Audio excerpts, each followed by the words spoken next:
Happy days. All right. Bosh, we're back. Squeeze Your Neck podcast. And back on the Northern Tour part 2. Today, Advanced Basics, not Advanced Basics. Advanced Basics put us in touch. Shout out Big Ant. Yeah, fucking hell, fucked that up already, haven't I? We're at Henshall Brazilian Jiu-Jitsu with Big Steve Henshall today. Thanks for having us, mate. Thanks for having me on, mate. Man, nice. So we've got our first sponsor today, guys, from our mates Rinse and Roll.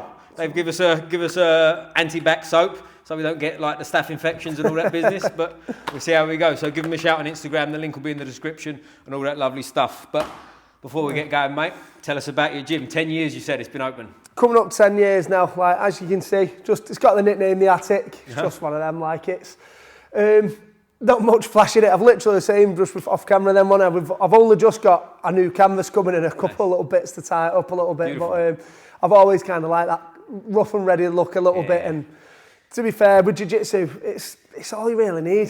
Do you know what I mean? It's all you really need. Tunes and mats. That's it, mate. Well, as you can see, I'm sweating like I won't say it, I'm sweating like something. But I've just been for a session with your boys and stuff. And some good rolls on now. I just got chatting with, I forget his name, the guy who was just here, just left. Anthony. Shout out to Anthony. He's only been rolling 16 months. And I dangled my neck thinking I was a bit too slick Rick. I nearly paid for it. That's nearly, not quite, nearly young Ant. But no, great stuff and thanks for having me down, mate. Always, mate. Where are we today? Is this come under Manchester? Yeah, Manchester, Newton Heath, Manchester. So it's like a rough council estate type place. You know, really? So, yeah, it was a bit posh yeah. Won't give that way. Yeah, it's pretty rough around here. But it's a good place. Great rolls today. And we was talking about your class that I just went through. We won't give away any of your magic secrets or anything. But it was no bullshit. It was nice little sharp technique. Boom, boom, boom.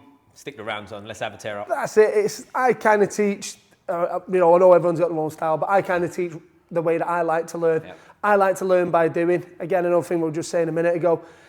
I think a lot of people still teach. There's nothing wrong with it, but they teach a little bit old school in the way where I'm the black belt. I've been around the world. Whatever I know, you don't. Whereas now everyone's got access to information. Everyone can get instructionals off the best in the world and study them. People want to come in and roll and try stuff out. As long as I feel like my job's more, obviously I see what's going on. Like today I've shown a Darce escape because two of my guys got Darce choked weekend in comp, so it just made sense. But I kind of look at what's going on around the mat and think a few people need to know this, maybe need to know that. I'll dip in, stop people going too far down the flashy high level stuff when they're still a white belt, trying to bring them back in a little bit. So some your hips are, you need to get your hip together to keep side control. Just kind of bring back. But that's more and the DJ, and that's pretty much it. I point and you do. That's it. I point, roll, and then just get around it. Everyone. That's it. Didn't have the pleasure of rolling with you today because you got this new tattoo, mate. Talk to us about that. Show that. That's first tattoo. Couple of years back and forth about it when I got black belt, thinking like, sure, that will it look shit? Will it look? You know what I mean? I was just like, do I really want it? I thought. Worst comes to worst, I can wear pants, can't I? When I don't wear socks, I was going to say, But yeah, I know, I'm pretty pleased with that. Well, what you've got to do is you've got to go down the ranks too. You've got to have a brown belt, slightly smaller, purple belt, like a little tiny white belt. It hurt a bit, so I'll leave it there. Oh, did it painful one? Yeah, I'm tattoo-less, so to be fair, I thought it hurt more than what it did, but it's... I'm going to stop at one. Is that it? One and done? That's what I've told myself anyway. I've heard that get addictive, but... I was going to say, next time I come back to Manchester, you've got fucking tats on your face and all sorts, haven't you? But take us back, mate. Like, when did you start martial arts and how did you get into all this? So, went into an MMA gym. I wasn't a fan of the UFC. I was like a pretty big boxing fan. I was really into boxing. Ground stuff. Bored the shit out of me. I try and get into the UFC. It's crap. What are you doing on the ground as you do when you're uneducated?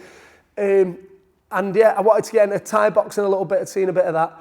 So I went into a club in Manchester, Predators, like I said, probably it's around the 15, 16, that kind of mark years ago. Went in there thinking it was a Thai boxing school. That's where I was getting. First lesson was on Kimuras. I can still remember it, very first lesson. I was thinking, what's going on to me? And then I was rolling like, as you do when you're from like a bit of an estate and stuff like that, I'm a bit of a big lad. Fancied myself probably a lot more than I should have when I was younger. And then it kind of, we all do, got into there. And I just remember just thinking like, just getting mangled off like 50 odd year old guys and, lads in, office boys who took the suits. I didn't, you're a young guy and you're a bit of a knobhead, but I'd look at him in like that way of like office boy and I was just getting tied in knots and I thought, he'd rip me apart. Do you know what I mean? It just really I thought, wow, I need to learn this. And I was just buzzing, smiling, cheek to cheek, like ear to ear all the way home. I thought that was mega, even though we got mullered. Yeah, but we've all been there, haven't we? Do you know what I mean? I just loved it. I thought, I can't believe Still remember again, he later on became like a coach for a period, John Barlow. I remember rolling with him. Obviously I was like brand new and he'd done it for a while, and he must have been 50 at the time, maybe late 40s. He just smashed me to the mat and just, just talking like they are. I just thought, that's ridiculous. Can't believe that's just happened to me. Yeah. For a bloke who's like 50. Yeah, because when you're like whatever age you that's when I was like 20, you really full of yourself. Yeah, that's what I mean. You're full of yourself at that age, thinking, I'll take these guys. Yeah. But, it happened to me. Everyone, I plug it all the time. I don't find selling jiu-jitsu hard because I'm not lying. When I'm, if I'm selling something that I didn't really believe in, I'd be like, I'd be awkward about it. But when I'm selling jiu-jitsu, it's like, no, it's young men especially. Go and do it. There'll be much less fights, much less mither.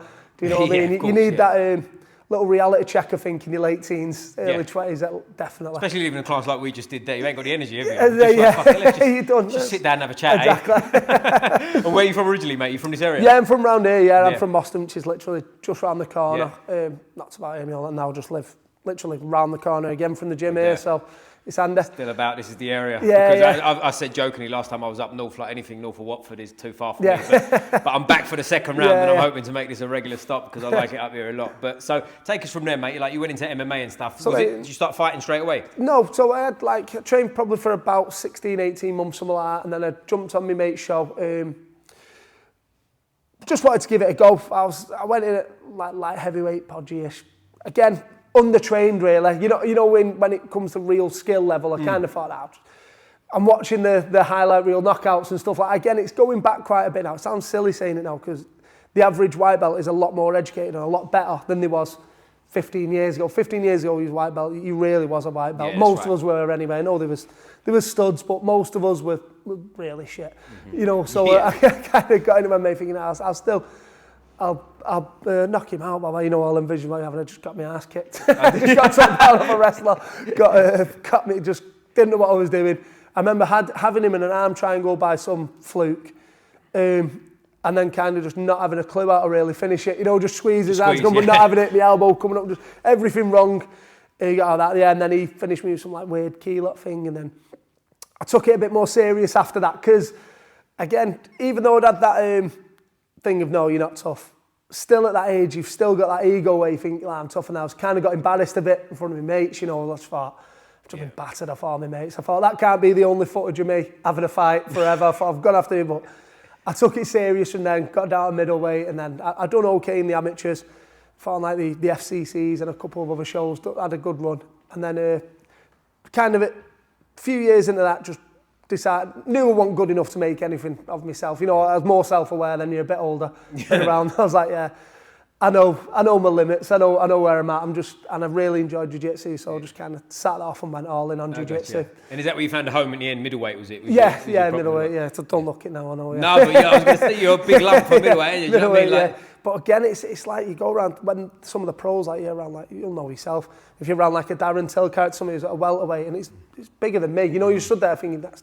The giants, aren't they, when they really get into the science of cutting weight and it works both ways as well. I've seen it the other way. I've been around some people that are welterweights. I won't mention names because I'm not criticising them, but they're welterweights, and they're like, I thought you'd be bigger than that. Right. I thought it'd be more I've had the other experience. Yeah. I've had both, don't get me wrong, but I've been in gyms with people as well where there's a welterweight and a lightweight on the mat, and the lightweight's way bigger than the welterweight. They just fight it, you know what I mean? It is what it is, isn't it? Yeah. But you said you was a boxing fan. Did you box before? I did. Only pretty much everyone round here went to Moston and Collier. So quite a lot of names have come out of there from the Manchester boxing scene. Yeah. Pretty much everyone you can name from this area has boxed there at some point. Mm-hmm. So we all give that a go when we was younger. Again, I was crap. I want any kind of getting into boxing. Just done it out of fitness, and we had obviously when I was in my teens, late teens, it was Ricky Hatton was the star then, so everyone was just watching boxing. It was what it was, and like I said, the UFC just didn't interest me in the slightest until I got into a class. Then I thought, right. Mate, I'm the same. I was boxing before I was a grappler, and I was like, I don't need that shit. But is Ricky Hatton this sort of area? Is he? He's a Manc. I know he's Manc. But how's big Manchester? Where is he from? Is he from around here? Again, to me, it's nothing like London size, So to me, what is he hide? So it might be 15 minutes in a car. All right, cool. So he's not. So is he a hero around here? Is he top man? Yeah, of course. He's obviously now to a new generation probably don't remember him, but I mean they'll remember him. But obviously his time's passed. But when we was like the best nights I had was watching a Ricky Hatton fight. You know, you get loads of mates at an house or whatever, you'd have a beer, you'd all be watching Ricky Hatton. Up at 5 in the morning that's for the Vegas it. show. Yeah. So that was like our best memories following Ricky Hatton when we was younger, if he was a boxing fan then. Yeah. So yeah. Well, I had a fella on here, Wendell Lewis. I don't know if you heard of Wendell Lewis, MMA fighter.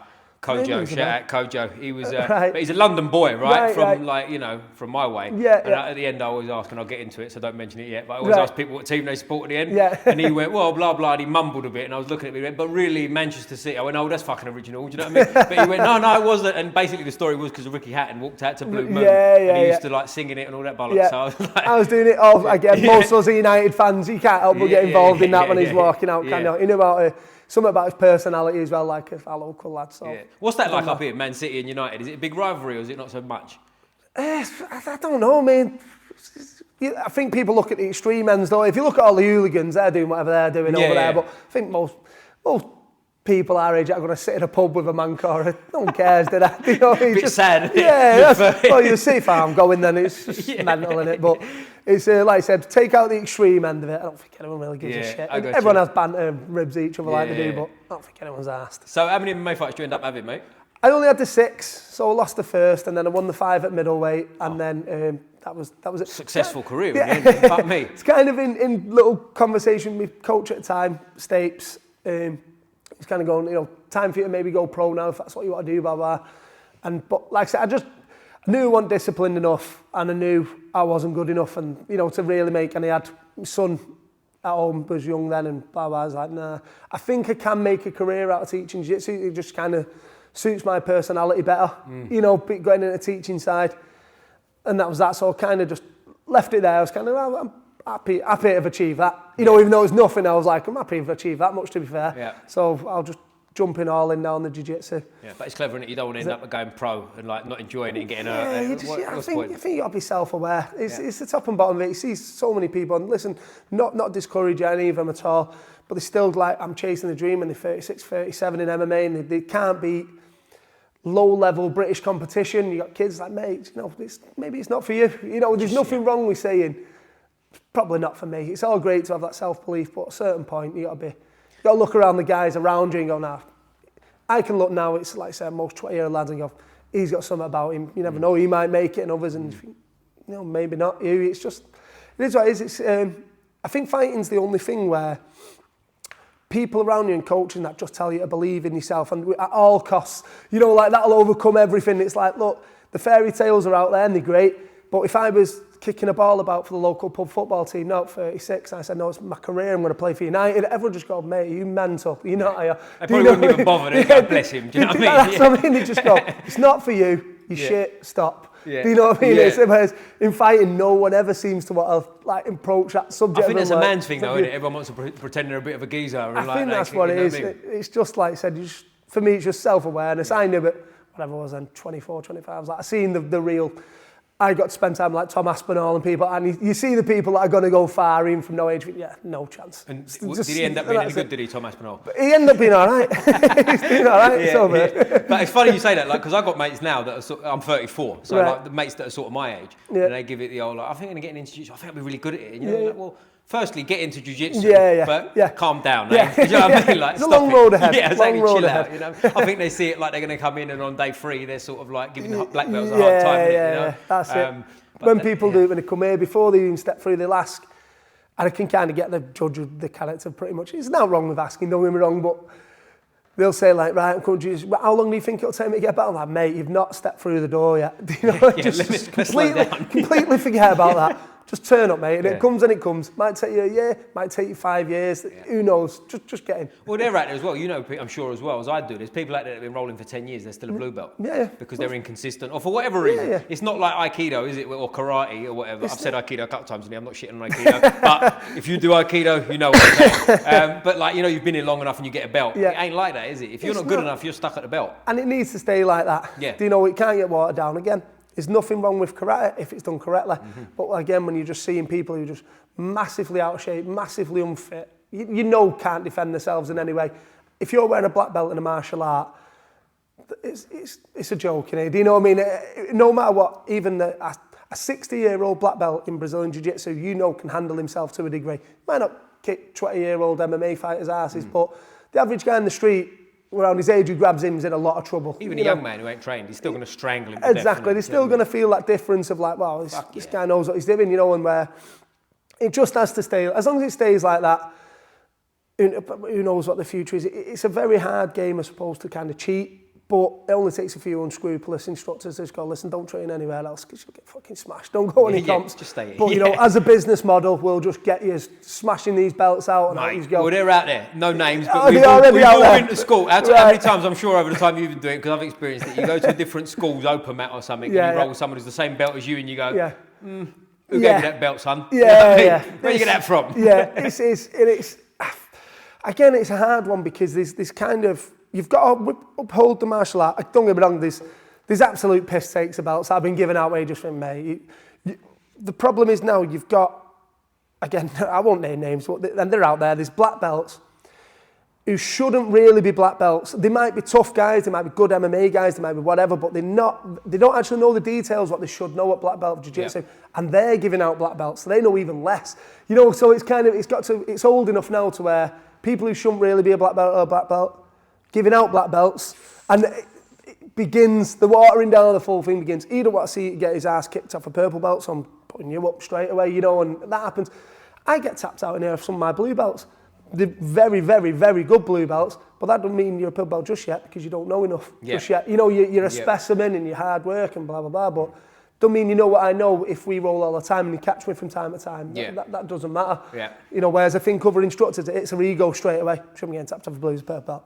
Shouldn't be getting tapped off a purple belt as a brown belt. You know, it's like you say, that says more about them, doesn't it? Do you know what I mean? Of course it does. I've told this before on here, so I'm boring people. Again, I don't mention the name because I still know him. But when I was a white belt, I was rolling with a purple belt. And don't get me wrong, he gave me his back. He did give me his back. But as I synced the choke up, I had it. And he gave it, yep, stop. Just put your leg here. I was like, bro, that come old chestnut. on. Yeah. Whoa. Just let me have it. I say that to all my lads. You know, sometimes when they catch me, just let me have it. I go, I don't let anyone have anything. No. I might be experimenting with a new game, but that don't mean that I've let you have it. You know, that's just people protecting their own ego. I agree. I mean, I put myself in bad positions with people, but if they get it, they get it. That's what I mean. I might have gone, shit, this K-guard, let me play around a bit, and then someone just told me a white belt, whatever, blue belt, whatever. That's what I mean, But I didn't give it you. You've seen that. I've got to develop my game and carry on. I might not have been absolutely A-gaming you, but it takes nothing away from what you've just done. No, I gave you step 1, 2 and 3, but you still finished me. Do you know what I mean? And I agree with that. And I think it's important, like Gary Tonin says it a lot, doesn't he? Like if he rolls around, he gets tapped 5 times in a round because he just puts himself in such a terrible position.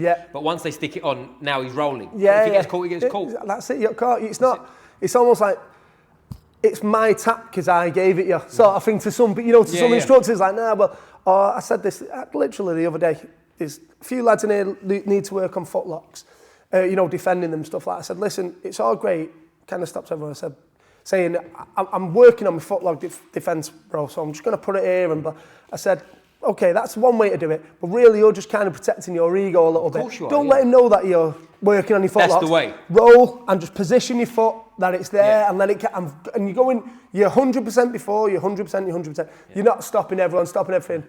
Just in case I get taps, this is what I'm working on. Excuse me. I gave him. Just roll. And the way that I've got good. I said to one of my lads, Tyrese, he's good at jiu-jitsu, but he's a really good leg locker. I said to him about 5. I ignored leg locks for a long time. Shit, don't work. Rolled with a good leg locker, got torn to pieces. Thought, okay, they do work. Let's do some leg locks. So, and then I literally, my thing with Tyrese, he's only young at times, about like 15, and I went, in 5 years, I'll be good at defending leg locks. He was like, 5 years when you're 15 is a thing here. But I was like, no, but in 5 years, I'll still be doing this either way. I don't think we work defending footlocks in 6 months. 5 years, I'll be good. And again, all I do every time I'm rolling for leg lock, I wouldn't tell them. I'm really trying to work my game. I just, as I'm passing, pass my leg in a way that I know they're going to get in entanglements and it can carry on. And now I'm quite good at defending him. I will, he'll catch me all day, as many times as he wants. But on a my level where I'd say I'm not a leg locker, I'm decent at defending him. Does that make sense? Just by placing him there all the time, getting tapped. God knows how many times. Yeah, but mate, I think you touched on something perfect there. It's like you give them it, but you don't tell them. Don't let them know. Because to them it's real. But also for you it helps, I think, too. If I dangle my leg at you without telling you and you wrap me up in a leg lock, we've both got something out of that, really, haven't we? Do you know what I mean? Versus me going, you just take my foot, and then who's got anything out of that? Because he's tapped you and you've gone, do you know what I mean? I give it, and he's on, and he might have gone, to be fair, it's the grip that I kind of started from there, I wouldn't really have. I'd have went before, as it was coming over, I'd have already got, it's just everything, just fucking roll. Yeah. You worry about you. Yeah. You don't have to tell anyone else. And also, if he's any good, he knows anyway. Yeah. He'll realise. He'll twig it, won't he? You know what I mean? He doesn't normally stick his foot there. He's stuck it there a few times. Is what it is. You're working on something new. At the end of it, I go, sort of. I'm just trying to get better at different things. But also, I think it's important, and you'll notice the better you get. It's like when you come on the mat, you don't give a fuck if you get tapped anymore, do you? It is what it is. Do you know what I mean? Get my ass kicked in my own school repeatedly all the time. It doesn't matter. But that's how you get better, I think, isn't it? Do you know what I mean? Like how many times you bumped into someone who's, I don't know, purple belt, never gets tapped, but never taps anyone. What fucking good's that? Do you know what I mean? Exactly. He ain't good at jiu-jitsu, is he? A game, day in, day out. Yeah. That kind of thing, again, that's I feel like that's where the difference goes from blue to purple. One of the bigger differences. I've got some blue belts in here that are really hard workers role because they're physical. And they've got the fundamentals pretty nailed on, so they can be a hard role. Unless you're a really, really good black belt, they can be a difficult role for you. Like they're a difficult role for me. But what I'm finding is over, say, the last 12 months where they might have been on, they look like they're getting a purple. It's like they're shutting up shop a little bit now because they know that they can survive if they play this certain game and maybe they won't get tapped and they won't give too much away. But the game isn't expanding. It's like if it goes to him. I'm not saying that you have to play De La Riva, I'm not saying you have to play certain games, but to go into purple belt, you've got to have knowledge of them. Yeah. If I say show me a sweep from there and certain position, you've got to at least have a clue. You might go, it's not my game, I don't want to play it, I'm a top player, but you've got to know it before I move you onto the purple belt level. It goes back to just not watering it down. Yeah. How far do you let them go before you go? You got black belts and you say show me a sweep from De La Riva, and they go, what? Yeah, you know what I mean? It's like you got to have. You've got to kind of stop them at blue belt, slow them down a little bit. Go, look, you're a tough roll, you're a beast of a roll, but your jiu-jitsu has just stalled because you're just a beast of a roll all the time. Yeah. But you never play. You're not progressing. Yeah.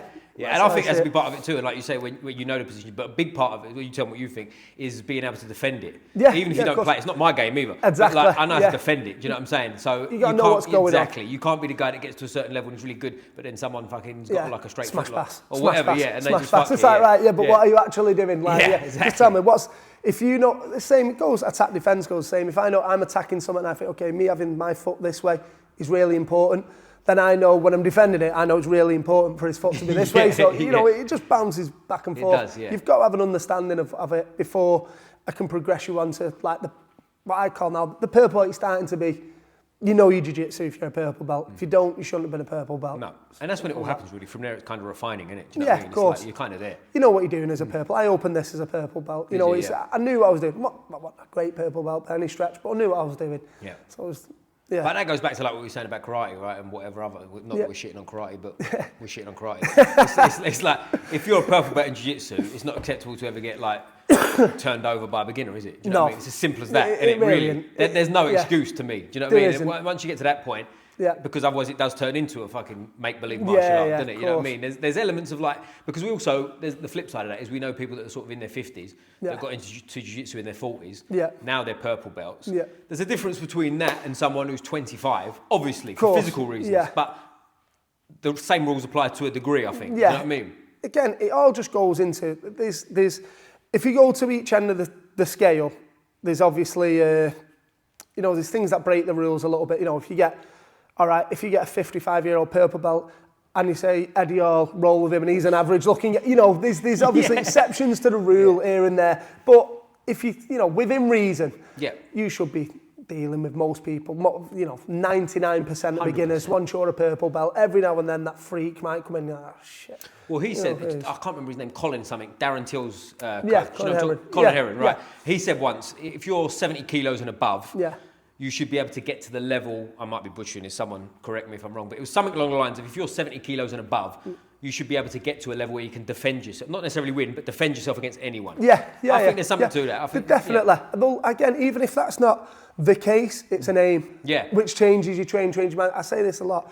Brazilian Jiu-Jitsu is not the best martial art for fighting. People mix that up for going and having a fight. You want to know the best fighter in the world it's MMA, because it's a blend of everything. Common sense. It's everything. So let's go back to the roots. What's jiu-jitsu? Okay, defend myself. That's the thing. If I'm getting a giant of a guy, I'm pretty big myself, say, I'm a little bit smaller, maybe 80 kg. and I get into it with a 130 kg guy in the street, if I can just defend myself to not get hurt, that's a win for jiu-jitsu. It doesn't mean that you're just going to kick everyone's ass. No. It just protect yourself. You can get up, you can walk away. That's what it is. And it's the same like with females who train jiu-jitsu. It's the same kind of thing, you know. It's self-defense first. Don't get down on yourself. You're a blue belt and the new big, heavy 100 kg spazzy white belt's giving you a hard time. You will do because you're 50 odd K. Yeah. And unfortunately, you're female and there is differences whether you like it or not. How dare you? That's it. I don't want to open that kind of worm. You sexist you. But there's differences, you know. Seeing if I ever see, you know, a bloke ragdolling a woman, I'm like, mate, calm down. If a bloke's ragdolling another bloke, I don't really give a shit. No, you know, just is what it is. You yourself, you know, it is what it is. Of course, there's differences. And but would I say that woman could defend herself long enough to say it was out on the street, get help, whatever? Yeah, I'd, you know, put money on it, she can at least defend herself. Oh, fuck it, mate. How many times have you seen a woman ragdoll a man that she's a lot smaller than and choke him and embarrass him? Exactly. You know what I mean? Once you start going up them levels, and then it changes the game again. Yeah, of course it does. Got to stick around. And that's when you've got to be careful of injuries, because if you happen to be a 90 kilo man who's a beginner, athletic, strong, and there's a 60 kilo woman who's like, I don't know, purple belt or whatever, and she's choking you out. That's why you've got to be careful of injuries, because he starts spazzing and like, you know what I mean? I've seen that too, like hurts her knee.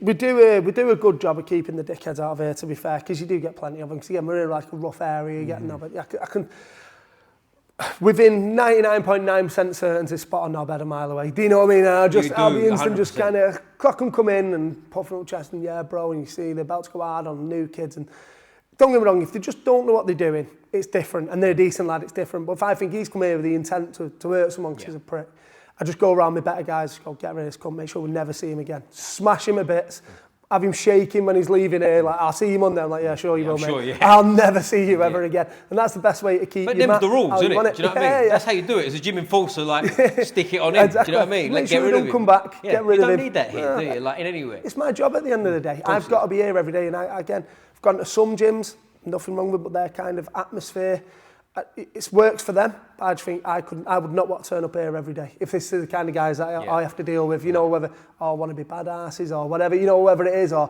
loads of little cliques around the mat or calling each other. I'm like, I hate that shit. You know, I want my work environment to be. And they don't stick it out anyway, do they? They never stay around. They don't get it. It's like we spoke off camera. We won't mention him because he's a fat prick. But the geezer, I said, I spoke to someone from an MMA gym, right? And I was going to put him on a podcast, and he was just a fucking arsehole. And I was, mate, fuck it, don't worry, forget it. You're an arsehole. You have a bunch of arseholes in the gym. You just, at the end of the day, it's meant to. That's why there's no point being as well like fake whenever you try to do something like this, because then you'll just attract the wrong sort. You might as well be completely yourself. I'm quite outspoken. So even when I've got to apologise after, you know, I'll say what I think, and then even down the line I might think, that was wrong. Right, okay, so, you know, but at the time I'll kind of say what I feel, and I feel like that brings, people who are like-minded around me, and that's what I want. It's my job at the end of the day, so I want to be around. It does, because like, I've come up here from London, right? I'm 4 hours away. I come in here, it couldn't have been a more welcoming environment, could it? Do you know what I mean? Let me jump in a class of spar with all your boys. Everything's great, everything's good. Like, it's the sort of place you want to come back to, do you know what I mean? I'm glad to hear it. But that's what you need, isn't it? And like we were saying before, we've all been to gyms where it's cold and like, you go, but no one wants to look you in the eye, shake you, nothing ever. I think, you know what, I just don't want to be around it at all. I want to be around in a friendly environment. For most people, again, I don't know what percentage, but for the vast majority of people that train in Brazilian Jiu-Jitsu, it's a hobby.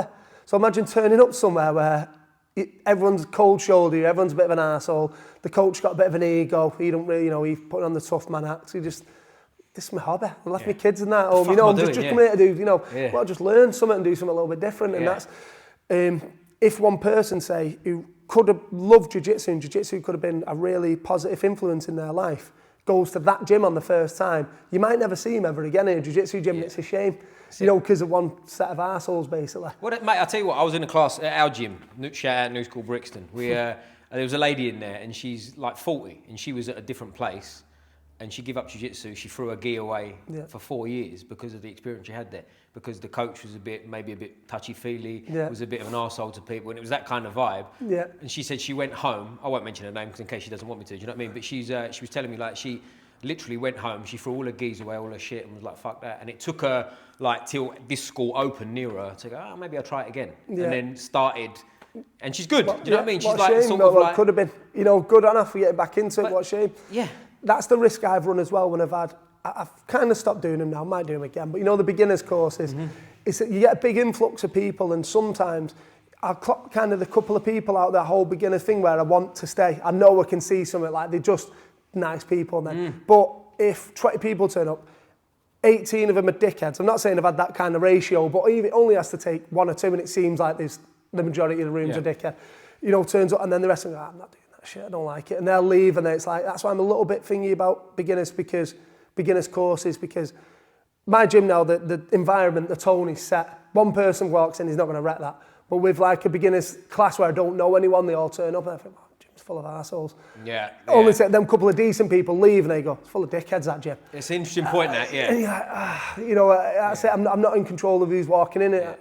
In mass as well, you know. So also, I think here with your kind of vibe, I don't think you need it anyway. You can just send people on the mats because they're safe, aren't they? You know what I mean? Like, the vibe that's here today, no one's getting hurt here. The beginners courses are like, you know, most instructors are skint in January, so they throw out the beginners course to get a bit of money back in, and you know it's a business thing, and it's like sell them a key and all that. You know, it is. It's like one of them things. It works for business, and it does work for getting people in. But in all honesty, the vast majority of people I've kept are people who've just had the thing to walk in. That's what I say. Look, don't wait for this like tailored thing for you to come in. I understand why people do it, but as soon as things don't suit you 100%, that's kind of the type of personality that comes in where as soon as it doesn't suit me one bit, I'm out. It's got to be a beginner's course with other beginners at this time, doing this way. I don't want to roll, and I'm like, I don't really know how to teach you. You know, it has to be, you just come in, you either like it here or you don't. There's other gyms that do it different. This is the way that I do it. You might as well learn on your first day. No one's going to be an if you're arsehole. like that, jiu-jitsu is probably not for you anyway, right? If it's got to be perfect all the time. Because you're going to come in days and it's just shit, right? And like, especially when you're sort of been a white belt for 6 months or you're coming towards blue belt, you're starting to get some success, but then you come in and get absolutely fucking smashed on a day and you go... Well, I've done a private with might have been a 4-stripe white belt bloke. This is a few years ago, from a well-known like brand gym. And I was sort of just said, we'll just move around a little bit, roll. All right, I've never rolled. I was like, that. To me, that was like, I know some schools might do it, but to me, I was like, man, how long have you training? About 18 months. I went, 18 months, you've never rolled. I was like, at first, like, are you okay? You know, any health issues? By the way, is there any reason that you're not rolling? But like, no, we don't roll at our school. We have to wait until we get to blue. And I'm thinking, so they're going to milk you for 2 years, say, worth of money while you do just drills and, you know, blah, blah. Which is good at getting people through the door, I suppose. It don't quite churn people out the way that just getting in and get a shoulder in your face straight away does. Yeah. But then as soon as you do some actual jiu-jitsu and someone lies on top of you, you're going to go, I don't like this, and quit. You've wasted, 2 years of your life, 2 years of money, you know, whatever they're charging you, to realise that you don't like jiu-jitsu anyway. Here, you'll find out on the first day. You come in, you're going to roll, you're going to get sweat on you. It's, you know, and you're either going to like it or you're not. Like I said, I got my ass kicked, I loved it. Yeah. You know, I'm not like it's weird, but it's just I thought, this has just shown me it works. And if I sat and done drills for an hour, it'd bore the life out of me teaching, let alone try to learn. You know, if I was just giving people, just don't really roll, just drill, I'd be like, how many different drills can you come up with for 2 years? That takes some skill, to be fair. 2 years worth of drills without advancing it. Takes some skill. But also that can, in itself, can put you off jiu-jitsu. Because if you put, like you said, 2 years into it and now you're having your first fucking roll and getting smashed, you're going to go, well, this don't fucking work, does it? Why not bother? Do you know what I mean? If you haven't rolled, you're practically a brand new white belt. You should be rolling from day one to... Okay, day one, don't take that too literal. Maybe if you want, straight away-ish, right? Ish, exactly. You do some beginner's course, maybe 6 weeks, 8 weeks, but let's find out whether or not you like it. You know, it don't mean someone's going to smash you through the back. Just, you know, people, I say it's, you know, the right sort of people when they're coming in, decent people. So no one here is going to work. No one's an arsehole. I wouldn't have a business if, you know, well, a business of sorts, if we just smashed everyone that walked through the door and have them like shaking walking out of it. You want him here forever. That's it. Everyone will help you off. You know, everyone's friendly. I'll grab like a certain guy and go with him. He'll help you out. Ask him. And that's the environment that you want. But at least you'll feel what it's like to actually grapple a little bit, even if the guy on top's kind of letting you move around and making space for you. It's 18 months, 2 years. It was in shock when I rolled with him. Like, it was weird. Like, when I put my weight down, I heard that, you know what you do if someone who's brand new, and I thought, 18 months training, no one's ever like, put a bit of pressure on your chest or anything. It's like, no. So in reality, he's had 18 months of training, but he ain't really started jiu-jitsu yet. He hasn't started jiu-jitsu. He's just been absolutely wasted his time, you know I mean? He's got a gi on and he's telling his mates he's like Hong Kong Fooey, isn't he? Yeah. It's just fucking ridiculous. That's, like I said, that's that has got to be, to me, entirely a business plan, not what's good for people plan. You know, they can tie any bow around that and say, no, it's for this guy. Listen, we're doing jiu-jitsu. It's a grappling-based martial art. You know, all parents, when they come in every now and then for the kids, if they say, like, they haven't really got a thing of what they're doing, I'm like, their sort of nearest inkling of martial arts is pad working, karate and all this stuff. And I go, it's kind of not like that. They're going to be in there, they're going to be roughed up a bit. You know, it is what it is. There's no other way around it. It's a grappling gym, and I run it the way that I like to run it. Each to their own, but, you know, they'll be rolling, they'll be wrestling. That's what I'm from young. If you're getting this big, you're lucky. It's like, right, straight in, let's get you good, you know. Like my daughter hated it for about 6 months. Now she absolutely loves it. Just competed her first comp the other week, and then can't wait to jump on the next one now. Yeah. You know, how old is she? She's 8. And how's that watching your daughter? Because like you got a son as well. Like watching your son's a bit different, I would imagine. Yeah, watching your little girl is like. She's the one who's the lads are, to be fair, get dragged there. They're not really interested. They've kind of got to come anyway because mum's at work and blah blah. So I'm like, you've got to come. You're not sitting there on an iPad or your phone. Yeah. You're doing the class. You know. You're not forced to do jiu-jitsu, but get on the fucking mat. You're not forced, but you are. But it's a non-negotiable in my house anyway. They've got to learn how to defend themselves. You know, it's a shitty world. It's a rough area. Yeah. You're learning how to defend yourself and other lessons that you get and the friendships that you get. But my daughter's the one who wants to compete. She wants to do it, and she was an absolute soft ass when she first started. Now she's tough, you know, and I love that. I'm like, wow, she's tough now. You know, you just had to bring it out of her. Whereas again, dealing with a lot of parents, the kid will come home with one little, you know, hurt themselves, they're out. Yeah. You know, straight, all right, no worries, don't have to do that again. I had a parent here a bit ago. I was like baffled by it. So right, everyone on the mats, push-ups, you know, blah, blah. The girls went to the mum, like, I don't want to do push-ups. I'm like, why are we here then? Come on, let's go. I just left and I thought, wow. Poor kid, no one wants to do push-ups. It's like, that's why you're fucking doing it, yeah. It's all part and parcel of it. Do you want to sit at home on the computer, or do you want to go there and do push-ups and squats and sit-ups? And you've got to be careful with that, man, because that girl, like, can you imagine when she's 16? Like, what's she up to? What lessons are you teaching there? You know, well, I don't care if you don't want to do it. It's what you're here for. Yeah. You know, you're here maybe if she came and seen intense grappling, she went, well, I couldn't understand the mum going, this might not be for her, but, you know, I'm going to make her do a push-up. I don't know what kind of, look, no one's a perfect parent, but I don't know what kind of message you're trying to send to your kid there. No. As soon as you don't want to do something, it takes a little bit of effort. Fuck it. Let's go. Let's leave it. Yeah. Like, what? I was baffled watching the leave. Like, that just happened. Yeah. It's funny sometimes when you see kids' classes, isn't it? Because I'll keep this vague because I don't want to sound like I'm shitting on anyone. But I was at a kids' class and one of the dads was, I think he said he'd done karate or something like that. And the boy was sort of one of them boys, and I'm talking like he's about 5 or 6, do you know what I mean? And I'm nothing to do with the class, I'm just seeing it. And the kid was like a bit of a soft kid in class, you know, a bit upset. He's 5, and it's no big deal, right? But his dad was kind of pulling him off to the side and kind of coaching him karate style. And you know when you go like, you ain't doing him much favours there, are you? Like, just leave him to it. Let him fucking, you know. Well, if you've seen over there, wait downstairs, parents. You are not sitting up here. When there's a class on, go away. And that's literally just... I didn't start it like that at first. We used to have one, but you'd have parents coaching from the sides, people shouting, people talking, maybe even, you know, men having pub talks. So there where I'm teaching a bunch of 6-year-olds, I'm like, lads. That's what I mean. I'm like, you shouldn't be talking about it. So I eventually just come to a thing, absolutely no one sits up here.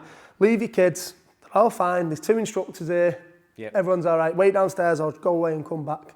And the classes are just blissful now. Of course, because kids are different when their mum and dad's not there, aren't they? It's like a kid just looking over at mum and dad or looking for approval or whatever. Or like you said, I bet that's a big one too, the big approval one, especially with dads. You can see some dads are sat there seething, they're like this, watching the kid getting beat. It's like he's fighting an MMA fight to the death. Yeah, you're just looking over going, mate, the kid's like panic-stricken because he's trying to win. No wonder the kid's rolling like a lunatic. He's trying to impress you. You go away. And they're a different kid. Just get rid of anyone who's teaching kids classes. Just sling the parents. Well, there's nothing worse than the dad who don't train coaching. Oh well, it always is the dad who doesn't train. He's watched a bit. He's like, I've done a bit, and you haven't. You've watched UFC 306, and you shut the fuck up. Well, they're sitting on a lot of his privates. I'm like, you haven't done anything, have you? Right? You're the problem. Get the fuck out of it. You just leave and let me just crack on with coaching, please. If you don't like that. it's perfectly fine. You want to watch him, go somewhere else. But you're probably a Tottenham fan, isn't it? You know what I mean? But yeah, so like when you finished your MMA, was it like a conscious decision? That's enough for me. I'm doing jiu-jitsu. Yeah, 100%. Yeah. I was training with Andy Aspinall, Tom's dad. Tom's dad. I was seeing him while I was doing MMA as well for privates in his garage once a week. Was you in that garage? Yeah, I've I was seen in the garage. I was in the garage for about 2 years, once a week. Yeah. And sorry, just to stop you, at this point, is your mind going UFC? I'm going to do this. Oh no, jiu-jitsu. No. Oh, right, okay. To be honest, like I said, I knew that was never on the cards for me anyway. Really? It wasn't even a thought. That's quite surprising because like I've not seen you fight or anything, but like it's win 5 in a row. No, but to win 5 in a row, you ain't shit, are you? Do you know what I'm saying? I was just when you're around guys who are good and you see kind of it like Stapes, me coach, and people like that who's me and me coach at the time. You see the kind of discipline that they have. I just knew I wasn't that guy. I didn't have the discipline, and you know what I mean. And I'm thinking they're probably more talented than me, more disciplined than me, more athletic than me. And they haven't even still made it to the top of, what chance have I got? You know what I mean? Just loads of them. No, listen, I think it's personality types. Yeah. MMA, fighting, being a competitor, it takes a certain personality type, I think. Not saying they're all the same, but there's certain traits that you've got. And to be a coach, I feel like you've got certain traits. And my thing was definitely the coaching, it really was, yeah. It's and I enjoy it day in, day out. When you've got a jiu-jitsu gym, you've basically... That's why I say business as such. It's not really a business. A business is sort of something you can build and sell or whatever.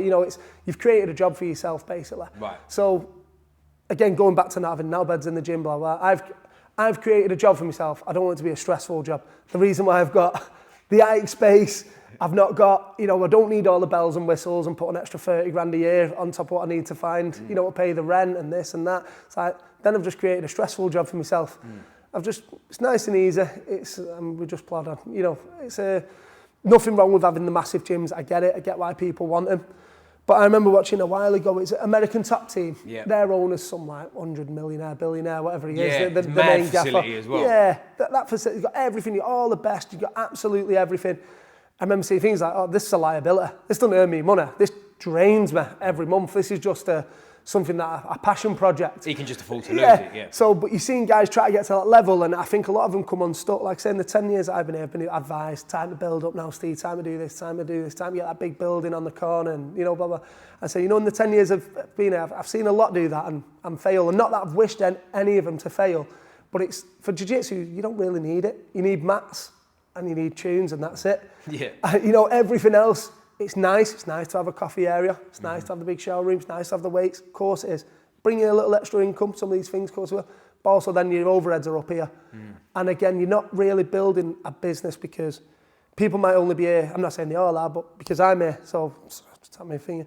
There's not if I can say, right, well, I'm leaving, here's the business, you can buy it, he goes, oh, they're here because you're here. Yeah. You fuck off, it's just mats in a room. Anyone can do that, there's no business to buy, So it's just, I've kept it dead easy, I've just plodded along. Like I said, I've only just got the canvas 10 years in. I'm going to get that, and this is going up on the back wall, a bigger version. Nice. Starting to do the little things to tie it up, but it's just, again, you've created a job for yourself. And if you're not reaching, I know I'm not going to be a millionaire out of jiu-jitsu, so I'm not going to kill myself for it either. I'm just going to happily coach and enjoy my job and enjoy my days every day.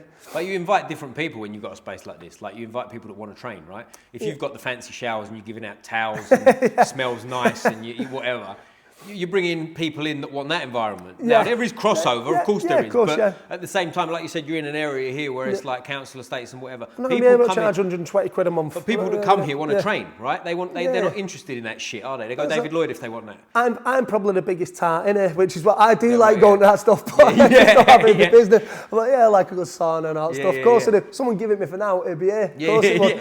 But it's just, like I said, for one, it'd just put more stress on me because I'd have bigger bills, and again, we're in a rough area, people can't afford to pay it. I had my $1 million business idea not long after he opened this, which is this place called Hale Barnes, which is like where all the footballers live. You got to have proper money to be there. It's half an hour away, Cheshire area, if you know Cheshire.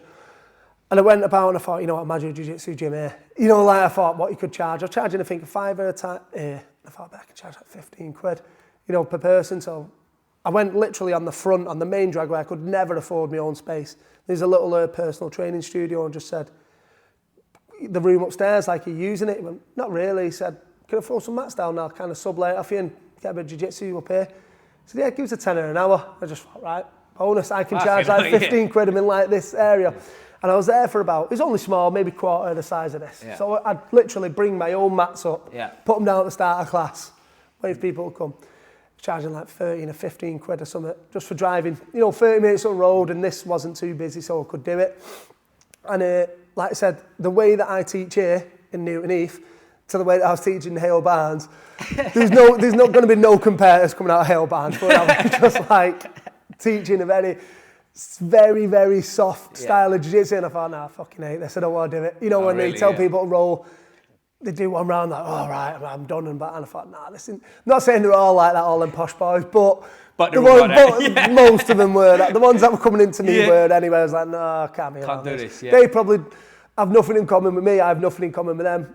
Get a gym in a council estate, and they probably look at you like an alien and all, don't they? Like, oh man, this guy. Coming up here. Yeah. But maybe that's our market, mate. We might get into like the ex-footballer, the 35-year-old retired footballer. We're teaching him some jiu-jitsu. Well, that was the $1 million plan. I was thinking, right, it'll only take one of these mansion-owning guys to go, tell you what, come my house, pay you 100 quid an hour, you can do it. I thought, yeah, we'll smash it. That'll do. That never happened, so we just gave up on it eventually. Is that it? Just petered out? This started picking up. So I just put more of my time into it. It was right near the start, to be fair, when this was, I think I was only here like 2 days a week. Yeah. So I had spare time, so I was like, you know what, I'll give it a go.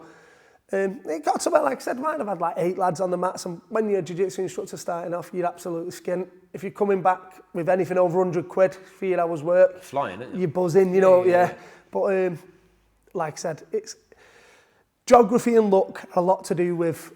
Well, that's a long time ago, mate. Maybe now's the time to revisit the old Hal Barnes. Let's get back up there, right? Geography and luck. If you get, like Colin Heron, Team Carbon, he's in Liverpool, it's a fighting city. Mm-hmm. He's lucky that Terry Hatton walked through his door, not someone else's, and Paul Sass and all these animals, all these really talented guys. Same here, I've got some really talented guys. I'm lucky they walked through my door. And we're in a rough area, so the geography makes sense. You're going to, if you put me in Lamperton, South Wales, or somewhere like that, some village, fucking 40 old people live there. Don't matter how good of a coach you are, you're not going to produce no one. You can just, a lot of luck, a lot of geography, and just kind of having the right style for the area you're in. Yeah, but John Danaher spoke about that too, didn't he? On Rogan. Again, I don't know word for word, but it was something like Rogan was saying, you're the best in the world, and blah, blah, blah. And he said, and he likened it to other coaches about how, like, you could be the best in the world, but how many of these coaches, how many fighters do these coaches produce? And he's like, I've got Gordon Ryan, I've got Gary Tonin and a couple of other names. Yeah. He said, I've trained thousands of people. Right, do you know what I mean? They're the ones. That's quite humble from a John Danaher. And he said it to Custamato too. Do you know who Custamato is? The boxing coach, right? Yeah. And he said, like, Custamato is one of the best boxing coaches of all time, yeah? And he said, He said, well, like, how many truly great fighters did he produce? And it was like 3. Do you know what I mean? Yeah. And there's an element you have got to have someone special walk through the door, isn't it? Yeah, it's as simple as that, That's again, it's a fair point. There's probably a lot of guys out there that are very good coaches are bringing up the level of everybody in there, but no one's quite that elite athlete or quite. Well, to be fair, I mentioned John Danaher. I said the other day, I was waffling on a post. I was bollocking my guys, to be fair. I said, John Danaher's got the easiest job in the world. He's not ringing people going, mate, you're competing in 2 weeks, where the fuck are you? He's not on the phone chasing his guys, I've been in the bender again, but he's not doing any of that. He's literally turning up. A bunch of super dedicated athletes are there that get the right amount of sleep, go and train weights, diet, all that shit. Might take some special supplements. Some of them special supplements as well. Fish oil, wouldn't it? And then they're there before he gets there, they're probably there after he leaves. They train, it's an easy job. The hardest part of this job is going, like, mate, you've put yourself down for a comp. I see you twice a week. You've got no kids, no bird, blah, blah. What else are you doing? You know what I mean? No kids, no bird. There's nothing going on. You got nothing going on without really putting them down. You're fucking losing. This is all you've got. Right, come to the gym. You've got a competition. I say, my 8-year-old daughter should not be training more than you. Yeah. If you want to be an elite competitor, as you say, he's got fucking no chance. Get your ass in the gym. So I was bollocking people about that the other day, to be fair. Just some competitors, like I said, they disappear for a couple of weeks. I put my name down for a comp, like.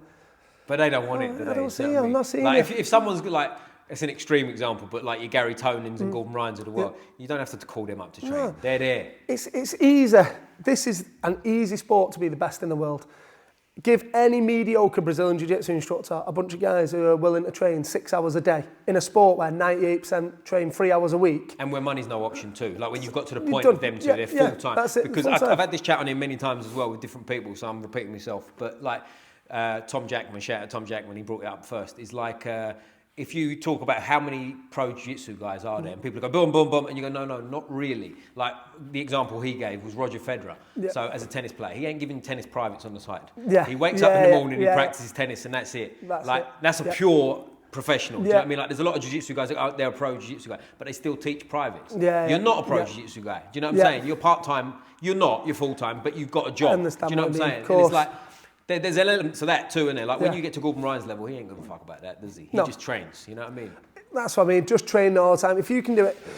The thing is, while you're young enough and you haven't got, sure, probably spinning off something Rogan's said here again, when you've not got all these things that you've got to take care of, you've not got your rent, if you can live with your mum and dad and you really want it, you don't need a lot of money to survive. Just get yourself into training and train, and maybe, the situation you might need to do a couple of privates. But if you really want it, that's what you've got to do. Danny Mitchell, I think he put on a post years ago. It was literally like a mat against the wall. He said, a picture of him, I used to sleep there.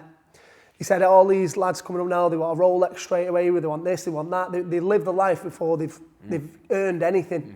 They want some kind of status off an amateur championship or something like that. He said, I lived in the gym, done nothing and just training. Like that's the mentality what you've got to have. If you want it, and same with jiu-jitsu. Again, it's an easy sport to be the best in the world at, because the vast majority of competition are training a couple of hours a week. If you say, I'm going to train 6 hours a day, every day, you will beat 98% of people. You might never be elite, you might not, there's still then athleticism and all that stuff kind of comes in it. But give any average job 6 hours of training a day, 5-6 hours a week, in this sport, they'll get right to the top. Exactly. So you'll figure out a way, even if you're not athleticism, because if you think about it, like the amount of time in 1 year, you've done the amount of training someone's probably done in 10. So your fucking acceleration is so much higher than the rest, isn't it? Do you know what I mean? You can't not. No. Add to that a bit of athleticism, a bit of talent. You've got an elite competitor. That's it. It's when my guys go in, I lost this weekend, but my normal go-to with most of them, sometimes it's more heartfelt when I know they've really put the work in, but when they train 2-3 times a week, you win some, you lose some. Because with your training schedule, you will win some and lose some. You're training 2-3 times a week, what do you expect? You're going to lose a lot. Yeah, that's what I mean. You're training 2-3 times a week. Yeah. Oh, that's a good team up there, good team up there.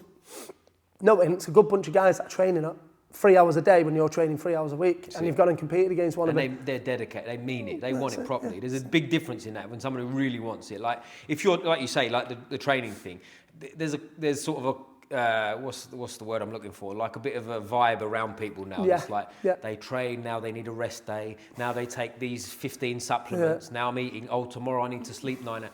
It's like, listen, if you're going to be great at this, don't worry about none of that shit. Just train. Turn up and train twice a day hard, 3 times a day hard, lifting, whatever the fuck you need. Yeah. That's how you get there, man. So like you're going to turn up with a sore foot. Do you know what I mean? Like I banged my foot on someone's knee today. Yeah. It's going to hurt like a bitch later. Yeah. You get on with it. What are you going to do? I don't need a week off, do I? The softest ones are the kids, 20-year-olds, and I'm like, this generation are fucking pansies. Well, information's toxic too, isn't it? Like I think they see too much information on the internet. Yeah. Like tomorrow's a rest day. Now I need my 600 carbs today. And all that bollocks. A little information's a dangerous thing. You don't need to worry about that shit. Yeah, Bisping said that. Michael Bisping, didn't he? He said it was an amateur in the gym who was like getting ready for his first fight and talking about his camp. He was like, mate, shut the fuck up. You don't have a camp.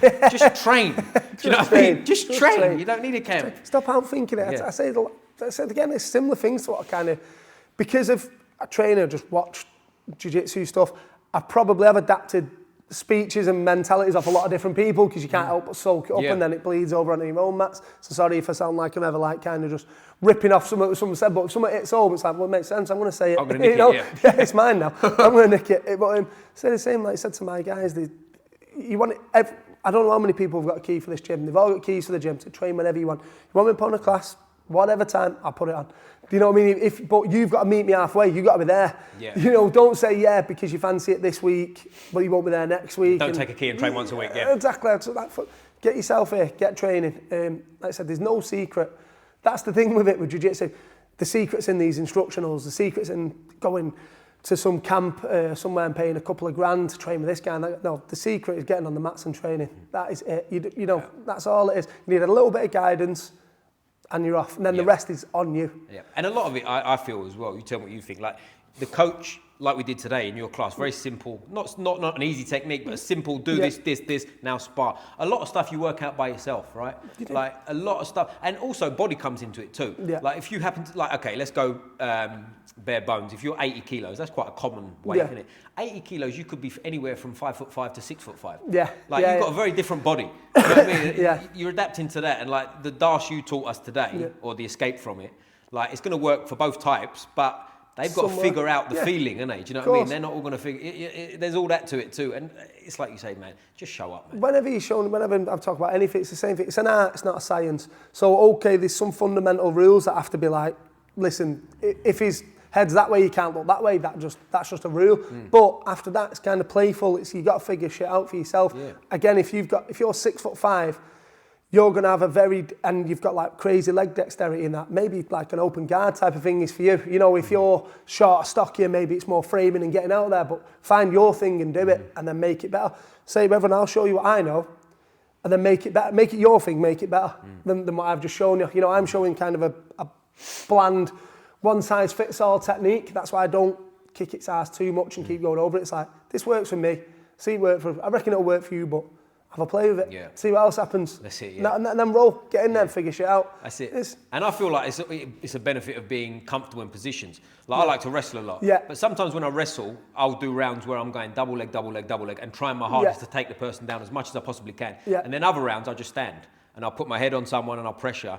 And I'll just walk at them and like work on not getting taken down and seeing what the reaction is. And the whole they're both as hard as each other, really. The goal's different to you. And it goes back to like what we were saying at the beginning. I'm not telling him that. I'm not saying to him, I'm not going to try and take you down, but you know, I'm just, because you're feathering your nest a bit, aren't you? You're going like, I'm not really trying here. Yeah. You are trying, you're just trying not that. Do you know what I mean? And it's as simple as that, isn't it? I think there's a lot of, if you need to swim, get in the water. I'm kind of repeating myself here, right? But just fucking swim. Yeah, it goes back to like you said, what we said at the beginning. Exactly the same. It's exactly how I am. Don't tell anyone what I'm doing, what I'm practicing to do. Yeah. Like I said, that's it. Just get on the mats and train. That's all I can say. An instructor's job is not as difficult as a lot of instructors make it out to be. You can overcoach, can't you? Sometimes just shut the fuck up. Tell them what to do. Great book, The Inner Game of Tennis. If any coach, I recommend them to read it. It's basically... It might as well be called The Inner Game of Brazilian Jiu-Jitsu. That's how nailed on it is with everything it says. And it says constant, one of the things that I took from it is constant verbal, what was the word? Kind of constant verbal instruction is detrimental to the learning process. So if you're trying to do, so they're talking about tennis, saying if you're saying put your arm up an inch more, they're like, fucking that, you know, I'm trying, I can't, you know. If everyone could do that, everyone would be Roger Federer. You know, it's just they're doing their way. It's the same when I hear coaches just barraging the students while they're rolling. Worse. It's like, you're doing nothing. Yeah. You're just showing, it's the same with comps. Get that Kimura. It's like, you're just showing what you know, so you can do that to yourself. You know, like, oh, we got that Kimura, I shouted. Like, it was on me, you know. Just, turns around that point at people. Just leaving to it, let him figure shit out. You know, I'm not saying you should stay quiet in the corner, but it's... Simple instructions. Simple, simple instructions. There's nothing worse than... And boxing's terrible for it too. Right. Like 1, 2, move to the left hook, step off, block. It's like, bro, he ain't taking it. He's under so much fucking stress. Exactly. Tell him to jab. Shut the fuck up. You know what I mean? There's too much. Bare bones. Yeah. Yeah. It's so going back to before to sort of talking about the kids, you know, young lads, and I'm having an opportunity to maybe train professionally. That was kind of what I wanted to do with my show, because I'm offering now like a, you know, decent cash prize where if you win you get 250 quid and that's, you know, the entire card, blah blah blah. Last one was 100 quid. I had to kind of work out how the business model's going to work with 100 quid, but I don't want to go too far in the hole, but I can kind of figure out how it's going to work. So now it's like, right, 250 next one, and other comps are starting to not say feel threatened at all by any stretch, but if a comp sees that, they go, okay, we're going to have to up our game, we're going to have to put some money on the table, blah blah blah. That we're not competition with each other. I'm a jiu-jitsu school owner. It benefits me if my guys can train full time and go and compete every weekend and get a few quid. It benefits you, it benefits all of us. We're not in competition, let's just bring the level up together. You know what I mean? Let's all have it. So every single weekend you can go out and earn 250, maybe if main event in £1,000, blah, blah, whatever. Huge, isn't it? You know, maybe, you know, you live at home with mum and dad, you don't need much more than that. So now you can train jiu-jitsu full time. Well, exactly. If that's what you want to do. Teach a couple of privates here and there if you need what to, I mean. right? Top your money up. That's exactly what my idea is moving forward with this and try to make it, you know. And everything grows with that, I think. Like, if you've got that and they're sort of bare bones making a living, and they can really focus on it, they're obviously getting better, but on top of that, you get little sponsors coming in, don't you? Little things that will pay your fees, and like, it just trickles in, you know? Don't just think about the one, no. You know, I said it, try to get someone, again, won't mention him, but try to get him on the main event for my next card, and for the main event, if you win, you get £1,000. If it's a draw, you just get nothing. Right? That's kind of how the business model works. Don't take a genius. Like, if everyone gets a sub, I'm fucked. If 60-70% get a sub, I'll break even-ish. So I'm like a gambling man. I'm the gambler. You're calling like subs for like he touched his shoulder. Stab! If it's not a sub, if it kind of goes to the 50s and below, then I make a few quid. So I'm kind of gambling on what's going to happen. So we've got 30 matches on. Not everyone's going to get a sub, fucking touch one. I was going to say, God willing. if everyone gets a sub, it is what it is. You know, I'm out a bit, it is what it is. But I'll just on to the next one because it's the risk that you take with it. But that business model there, then, anyone can take it. Go and do it. Go and do it in your area. Do it all over and have one every weekend, Saturday, Sunday, and let's make it. Okay, I'm 19, I live on mum and dad. I can go and compete and just train jiu-jitsu. I don't have to work in Pete's. I don't have to do this, don't have to do that. Okay, you know, it benefits all of us. It's not, we're not in competition with each other. Do you know what I mean? I can see other shows going like, you know, what's he doing? He's putting that, and everyone's going to go to him. Like, mate, you do it. No, because you want more. You want it every week, like you say. You want it all the time. They can't live off just 4 of my shows a year. No. You know, everyone do it. Pay them. Let's all. That's it. Like I said, it trickles down to all of us. But that's the thing, like you're saying about money, like to make a living from it and stuff. Like that drives me nuts when you hear the UFC guys moaning that they're not like, and they're talking about like they're getting, I don't know whether it's 10 and 10, 10,000 for showing, 10,000 for winning. If you're having 3 fights a year and you're good enough to stay in the UFC, you're going to win them fights. That's 60 grand a year. You can live on that, right? It's a lot more than most. You can live on that. And then people are moaning and like shout out Brendan Sharp, not that I'm knocking him, but he's he says some dopey fucking stuff, doesn't he? He says some things like, you know, you could make that working in fucking Starbucks. Well, it's like, we'll go work in Starbucks.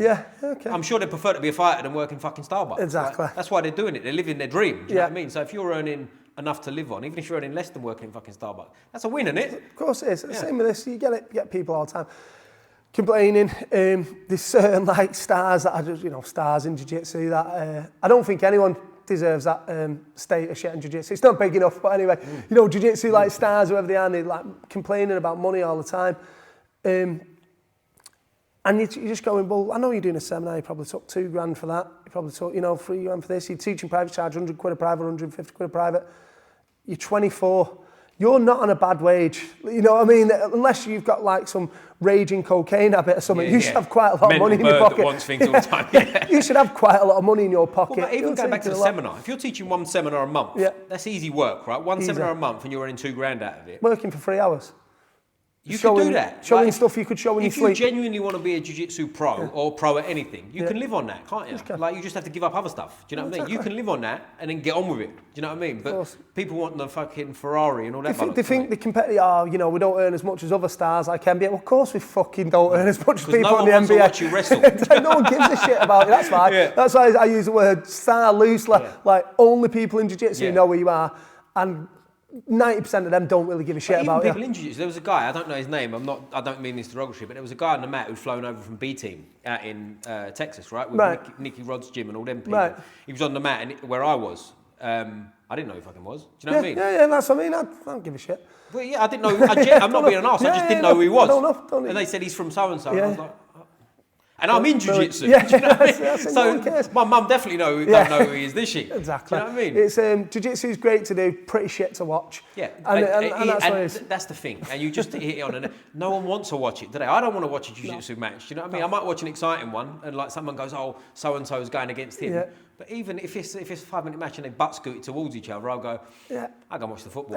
I would never, to sell jiu-jitsu, I would never put on a jiu-jitsu match. Go, look at this. You get the boys round and go, this is what we do. And they just go, you've lost it, this? you've lost it. What we're watching, you know, you say, to sell jiu-jitsu, but do jiu-jitsu. It's a huge participation sport, isn't it? Do you know what I mean? If you don't do jiu-jitsu, you ain't fucking watching it. And even if you are doing jiu-jitsu, you still probably ain't watching it. That's why the main sell on my show is that basically it's a piss up. So it's like, that'll sell it. To get together and everyone has There's fun. the par, Whereas if you put that in a sport, if I'd done the exact same thing what I'm doing but put it in a sports hall, it would never work. No. It has to be in a boozer with a DJ and all this shit. But that's what gets people excited because like they're here to watch the jiu-jitsu-ish, but they're really here to have a good time. And then two blokes are rolling around and going, mate, they're 6 pints deep, and it's like, hey, here we go. You know, and especially like. It's different if it's your mate, right? You've never done jiu-jitsu, but your mate's competing. You probably watch him, right? Do you know what I mean? It's like, I'll see what he's up to. Yeah, it's just what he does then. Let's see if he's any good at it. Bit gay, innit? Let's watch him get beat. He'll get smashed. Yeah. What's he up to him? Yeah. The amount of time I've seen people like watch their mates like that I don't know that are like white belt in a competition. They kind of watch it and you can see their faces going, I don't know about this. But it is what it is, really, isn't it? But I was about to ask you about ADCC and CGI, but I'm assuming from the conversation you just said you don't watch much jiu-jitsu. No, I couldn't name one match out of any of them. I don't know who the up and comers are. Yeah. I really just can't watch jiu-jitsu. It puts me to bed. It really does. This is your business. That's it. People say all the time, even like the next biggest star, have you got his instructional and blah blah blah. Like, never heard of him. I've never heard of him. And that's an interesting point in terms of how you learn, because I know people that love instructionals and they improve from them and all stuff. Yeah. To me, I can't learn from them. I watch them and I'm just, what's happening? But if you show me a 15-second clip, I'll watch it 6 times. That's me. Them, bam, exactly. Now let's try it. I try and do it, I think, because I'm always up dead early anyway, kind of having my morning coffee and blah, blah, and sit downstairs. I'm just watching mindless shit. I think, right, I'm going to watch. I've said this for years, by the way, like, I'm going to watch an instructional. 6 minutes in, I'm itching. I'm like, Instagram. No, I just can't. I just can't do it. I need to get in. Even now, like, I'd rather my blue belt who's watching the instructional shows me something what I know off it, and then I'll roll. That's the way. You know, and show me the bare bones. What is he doing? And that's it. I'll just crack on from there. Yeah, well, I was in like your class today, where it's simple, straight to the point, boom. I was in, I don't know if you've heard of Elements in Brighton, down on the south coast. With Dominic Dillon.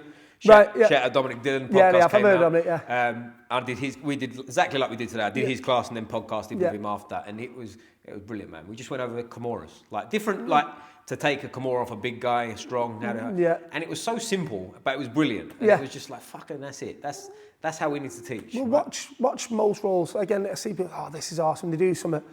They go, you know, people get ahead of themselves a little bit, and I just go, fine, go and watch 1,000 jiu-jitsu matches and show me one finish of that. Yeah.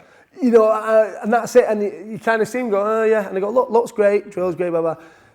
You'll see key locks, rear naked chokes. So I'm not saying ignore all this stuff, absolutely not. You know, you've got to kind of evolve with the sport and learn, but I think the more, especially you just get white and blue belts, that are just darting into these really movements with a lot of moving parts. Yeah. You know, so that's what I call complicated. It might not be complicated, but there's a lot of moving parts. Like a 10-step process. Roll. And you go, mate, you can't even keep side control. So, you know, so just fucking completely scrub that. And I'd put in the next 6 months of keeping your hip glued to his hip, in facing the other way, and say, no one can get me off side control once I'm there. Well, that's a point too, because in 6 months, if you work on one thing solely, you can get to a really fucking good level at that one thing, can't you? And that can elevate your whole game. I said this, I won't repeat the story because I told it in the podcast yesterday in Hull with Big J Bell. Shout out Jay.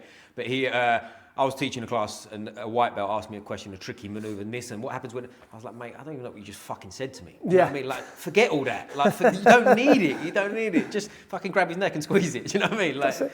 My instructor, Andy, very, very similar. I got along with him straight. He wasn't my first instructor. I was under Predators, Gav Boardman and Will Burke. Good. I was actually like skint at the time. So this again goes back to young compares. And I was someone who knew wasn't going anywhere, but just wanted to learn. So I was like, said to Will Burke, can I come in and just be a body for your privates? Is that all right? You just beat me up for now, So, he went, so that's, said the guy can watch who's paying, blah, blah. Yeah, so I learned a lot like that, just being a body as a private for like probably 18 months. Just cycling out of Predators, getting shot. I was skint, couldn't afford privates, but wanted to learn. But again, that goes, when I see some of the guys say they want to be world champion competitors, they wouldn't dream of doing that. And like, mate, I didn't even want to be anything. I just wanted to learn, just wanted to pick it up and get better on the mats when I was rolling, sick of getting smashed. It was like, can I do this? But that's brings me off the point, and then I went over with John Barlow, and because we made like a good friendship there, and he was an instructor in Middleton, went with him. He was kind of, it was his hobby, teaching jiu-jitsu. I'm not saying that in a bad way. It was, he had a business and this and that and the other, and it was hobby, and I wanted to get a little bit more full-time. Met Andy at Stapes' place, and just his way of teaching, I remember the first roll of him, I was a blue belt and I was in his garage and I'm all over this, my old man. I remember him just laughing at me, like mid-roll. And I went, what? And he went, what are you doing? What are you up to? Yeah. I'm rolling. He went, I haven't moved. He said, I've been like this on my side for 4 minutes and you're knackered. I was like, you're running around him like a lunatic, stepping over him, jumping, diving, like you are, you know. Yeah, trying to impress, thinking, oh yeah, this is rolling, you know, I'm grabbing him here, grabbing it. He just went, just pin me down, press me, start to cover my mouth a little bit. So if you want my arm to come up, start to cover my mouth, my arm will come up, you can go on it. You don't want to just, I thought, that's just, he just rewired our learned jiu-jitsu, you know, I thought, all right, it's not, try to get everything as fast as I can, or it's not always a pull, it's like, he'd teach in a way where he brings it back to MMA, so he goes, you know, when you're in mount, and say someone's mounting me and I'm stopping them coming up, he goes, in MMA you do that, their arms come up. He said, so you need to make a way in jiu-jitsu, their arms come up, okay, I'll cover his mouth, his arms will come up, his arms come up. People call it nasty jiu-jitsu, but it's just fighting within the rules and like with a bit of reality. You can't sit in mount doing this, keeping me low, keeping your elbows tight, in any other scenario other than sport jiu-jitsu. And that's, again, going back to what we were talking about earlier, that's how the sport gets watered down. Yeah. Because you become like too specific, where you're so open to someone just dropping a fucking elbow on you. Yeah. Well, that's what you're seeing, even now, it's already happening. In the UFC, you're seeing white belts kicking the shit out of black belts, and it's kind of on the floor as well. You look at, you're looking at it and you're going, he's a sport jiu-jitsu black belt. Yeah. You know, he does MMA as well, so I'm not saying he's not tough, blah, blah, but his actual game is based on someone passing a guard. He's not trying to pass your guard. He's sat there just throwing bombs at you off. Yeah, that's all he's doing. And he's good enough to not, he might be a white belt, not a real white belt. You know, UFC, they're not real white belts, but he's well postured. He knows not to leave his arm and neck everywhere. And you're kind of, you can tell that's the guy who's used to going, when he goes to pass, I'll roll and I'll do this. He ain't trying to pass. You're waiting for a reaction. reaction. He's just fucking hitting you. Yeah. You know what I mean? So now, and then next minute, they're unconscious, or the fight's getting stopped. It's like, no, you have to have a more, where's your control of his arms, his head? And that's kind of the way that I come up through Andy. It was always, anything I kind of stepped off realism a little bit, it'd pull me back into reality a little bit, like, think about it. You've got no control of my arms, you've got no control of this and that. What type of jiu-jitsu do you want to be good at? And I was like, what be able to fight? That's quite funny there. You know, that's quite funny. What are you doing? What are you doing? Just laughed, just giggled in the garage and just laughed and just went, what are you doing? He used to have a thing of Andy go, come on, he just lie on his sideline, let you attack him. It's kind of what he done. Like I said, I'm like a lunatic, I'm washing sweat off my head. And I'm thinking you're doing great, right? I'm fucking impressing him now. See how much I'm moving around him, I'm here, I'm there. Look how tired I am, man. He's just like, what are you doing? And I don't know. Exactly. I don't know. I'm a blue belt, shit, I don't know what I'm doing. Help me. But have you ever rolled with Tom Aspinall? Yeah. Oh, fuck me. Tom, Firstly, how big is he compared to you? Because you're bigger than me. He's bigger than me. Yeah. And just, people like him, they're just big humans, full stop. The forearms are big, everything's just big, chins are big, you know, they're just fucking big. Like a caveman. They're just massive, aren't they? Tom's big, and again, as a role, as exactly as you expect him to be. Not, again, you could probably throw a load of sport jiu-jitsu shit in that he wouldn't know. Not saying you could apply it, but you could say, you could do teach him you play this K-guard entry here, Tommy? Go, no, I'm 200. What's that? I'm 280 pounds. My thing is, you're not doing it to me though. you know, as soon as you do it, he's training for a different world. Yeah. But that's the thing too, going back to like the tricky stuff. Sometimes there's a lot of this tricky shit that I don't want to say easy, but we use it easy in air quotes to shut down, right? You can shut it down early. And then they fall apart. Like you said, they don't know how to escape from fucking side control. You know what I mean? Exactly. And when you're rolling with someone big like Tom, aside from him being as skilled as he is, big's a problem too, isn't it? Big's a problem. I popped my ribs, one of my injuries in a jiu-jitsu. Was trying to like roll underneath someone, do like a flashy roll. He was a big lad, he just sprawled on me. Like, and I'm not very flexible. My ankles went past my ears like this and then just pop. Oh, like, couldn't breathe. It's like, right, I'll never do that ever again. You know, now you know. Just a lesson learned. Thought, what am I doing? Like, for some people it works. Like you see some like young kids and they can do it all. They can put their ankles behind their heads and they can do all this shit. Okay, maybe you're not in as much risk, but that's not for me. You know, I'll try and do that, I'll get injured. I'll injure myself, try to do something flashy. My game's very simple. When I'm on the bottom, I want control of your arms, I want, control of your posture, stuff like that. I work, get a sweep, get on top. That's me. And that works across the board. It'd work if I was a jiu-jitsu instructor in an MMA team, a jiu-jitsu instructor teaching some ladies self-defense thing. You want what works. You don't want, this will work only in the sports hall down the road. But other than that, you're fucked. Don't do it anywhere else. It's a dangerous game. Hicks and Gracie spoke about that once on Rogan, didn't he? That jiu-jitsu can't lose its effectiveness because you can become overly fucking technical and win on an advantage. But in reality, there's a big, strong lump who's just going to punch you in the face if you can't have a bunch of black belts getting plastered outside the pub. You know, of just blokes that are just like big and just grabbing them, just twatting them. Yeah. It's like, you know, because you don't really know how to defend yourself. That's it, yeah. I see that problem a lot. I see real sport jiu-jitsu guys, real sport, their game is entirely sport, teaching in MMA gyms, and I'm like, that's not the right fit. No. It's not, you know, you're very good at that. Do that. I'm not saying the elite guys, but, you know, just run-of-the-mill guys, purple, browns, whatever, and they're kind of run-of-the-mill techniques itself, but their entire game is very sporty. And then that's where you get the MMA guys going, jiu-jitsu shit, well, I'll go wrestling. Because wrestling just works. Yeah, you know and what I'll tell you where I think the just problem works. comes in is when you've got them kind of sports jiu-jitsu guys that don't realise that. Yeah. They think that they've got jiu-jitsu down, and they have to a degree, but it's sport jiu-jitsu. Yeah. It's not, they ain't got the One applicable aspect. stuff, exactly. One aspect. Putting a wrestler here just doesn't want you to move and just has your finger, and then that MMA guys have seen a guy who's just kind of well-based, well-balanced, bam, put your hand back, bam. That works. And you got some other guys spinning on his head and they go, fuck that. Fuck jiu-jitsu. No. But jiu-jitsu for me, it's a grappling gym. You know, I think jiu-jitsu should just nicked everything. If it works, we have it. If it don't, fuck it off. That's what Brazilian jiu-jitsu is to me anyway. So I'll nick something from catch wrestling, from here, from there, it doesn't matter. But that's how it should be. That's how you elevate your game, innit? Like the old school, I've had this chat recently on it a few times, like the old school style of like, no, that's not jiu-jitsu, we don't do that. No, you do what I tell you. And it's all bullshit. That's not in the syllabus. Yeah, exactly. No, it's like, where's that? What page is that on? Like, if it works, do it. If it don't. Yeah. That's it. It's grappling. It's just, it should be the freest of all the, you know, martial arts really. And like I said, don't get too thing. When you do something and someone says, it's like catch wrestling, then I don't know, is it? I don't know, is it? I don't Does know. It work? I grabbed his arm, bent it that way. Is that where it's from, right? It's probably all from catch wrestling or some old, you know. I don't care if it's from donkey wrestling. If it works, I'll take it. Doesn't you know matter. I mean? Exactly. But that's a sign of a good coach, isn't it? Really, you know what I mean? If it works, it's right. You know, like so if you're done. Exactly. It goes back even like when I started jiu-jitsu, leg locks were kind of coming in. Yeah. But before that, I think leg locks were even frowned upon, weren't they?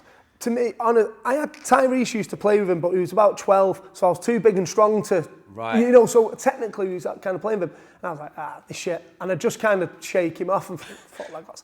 And then I don't want to name the wrong person, but there was a good leg locker who come down, who was a man, and he just fucking tore me to pieces. Every time Pascal is on me like tap, I'm like tap, and I thought, shit.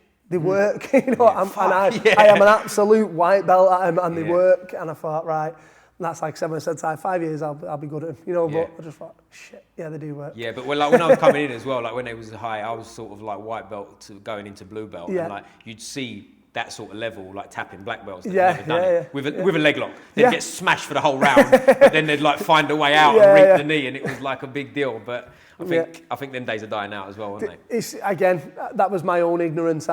Now, with more experience as an instructor, I'm like, even if you don't even like it, you've got to know. I can't have just, like exactly as you said, if a white belt comes in, taps me with something I've not seen, I've got to make sure that's the last time that happens. I better pull him aside after it and go, what exactly did you do then? Right, show me. Because I need to know, you know, because obviously your skill level isn't on mine, but that works that well that you've got me. So I need to know what it is. I can't ignore it. I can't throw it down as a fluke and go, mate, what was that? Show me. Yeah, because I'll tell you another thing you see sometimes is like, and again, not so much anymore, but I've seen it before, is like black belt or brown belt guys, they don't want to roll with like that sort of high-paced blue belt. Yeah. And they kind of hide from it. Yeah. Which is another fucking problem to me. I ain't getting smashed off, but we do it. But if it's real, it's real. If you have a hard round against someone. I love it. Like I said, I love it really. I've got a lad in a couple, Micah, he was ranked #1 in the world for his weight at blue belt. Mikey Pollitt at Grapple Industries, which I think is probably a better indicator of who the best That's the round robin one, right? Yeah, because it's a point system year round, and he was at the top, you know. And is that their competitions are the one where everyone goes against everyone on the day, right? So he ended up getting the #1 ranking at blue. And like I said, the second guy was from Australia, the third guy. So that to me is like, serious, it's a proper, and it's point system. He had 700, blah, blah, blah. Whereas you can go to the world, I'm not shitting on the world, of course not, but on any given day, and your division might not be as tough as the local Yorkshire Open. It just depends who's turned up that year. Shout out the Yorkshire Open. It just depends who's turned up that course, day. You know, when you might go, fucking hell, it's quite an easy division. Oh, he's ill, he's not here, he's working. Fucking hell, I can get a world title here and run through this. Not saying that happens often, but it can happen. Whereas I think the weekly point system is a better indicator of who's the best. Week in, week out, you're number one. Yeah. You know, it's not once a year, it's not once however often it is. It's your number one. So I'll roll with him, blue belt, and he plays like a fucking weird rubber guard shit that obviously I don't play.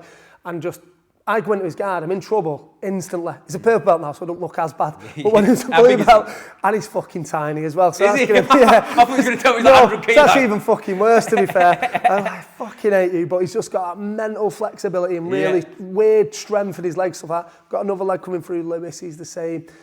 He's kind of my height, very athletic, very talented. He's running through the comps at the minute. Never getting a point scored against him, blah, blah, blah. Oh, he's one of them.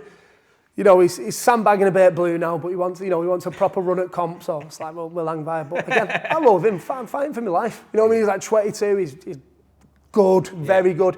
He's showing me shit again, like, here's a bolo back take from here, there, and the other, and because he's so big and strong, he can kind of make it work even on big lads like me, and I'm like, fuck. But that's good too. I mean, like to have that where, you know, if you go against someone who's a blue belt, if you go into their domain and put yourself in that situation, that's tough to deal with, isn't it, man? If they're really good at it and they've worked on it, because they're a blue belt in their well-rounded game, but they've got a certain area that they might be like around black belt level. Do you know what I mean? It's the game. The game's changed again as well. It might have always been like this, but certainly like this now. A worldy purple belt will hand most average black belts an ass. 100%. You know what I mean? So that's if you're a worldy blue belt, I'm an average black belt. I'm an instructor. I'm not a high level competitor. I'm just an instructor.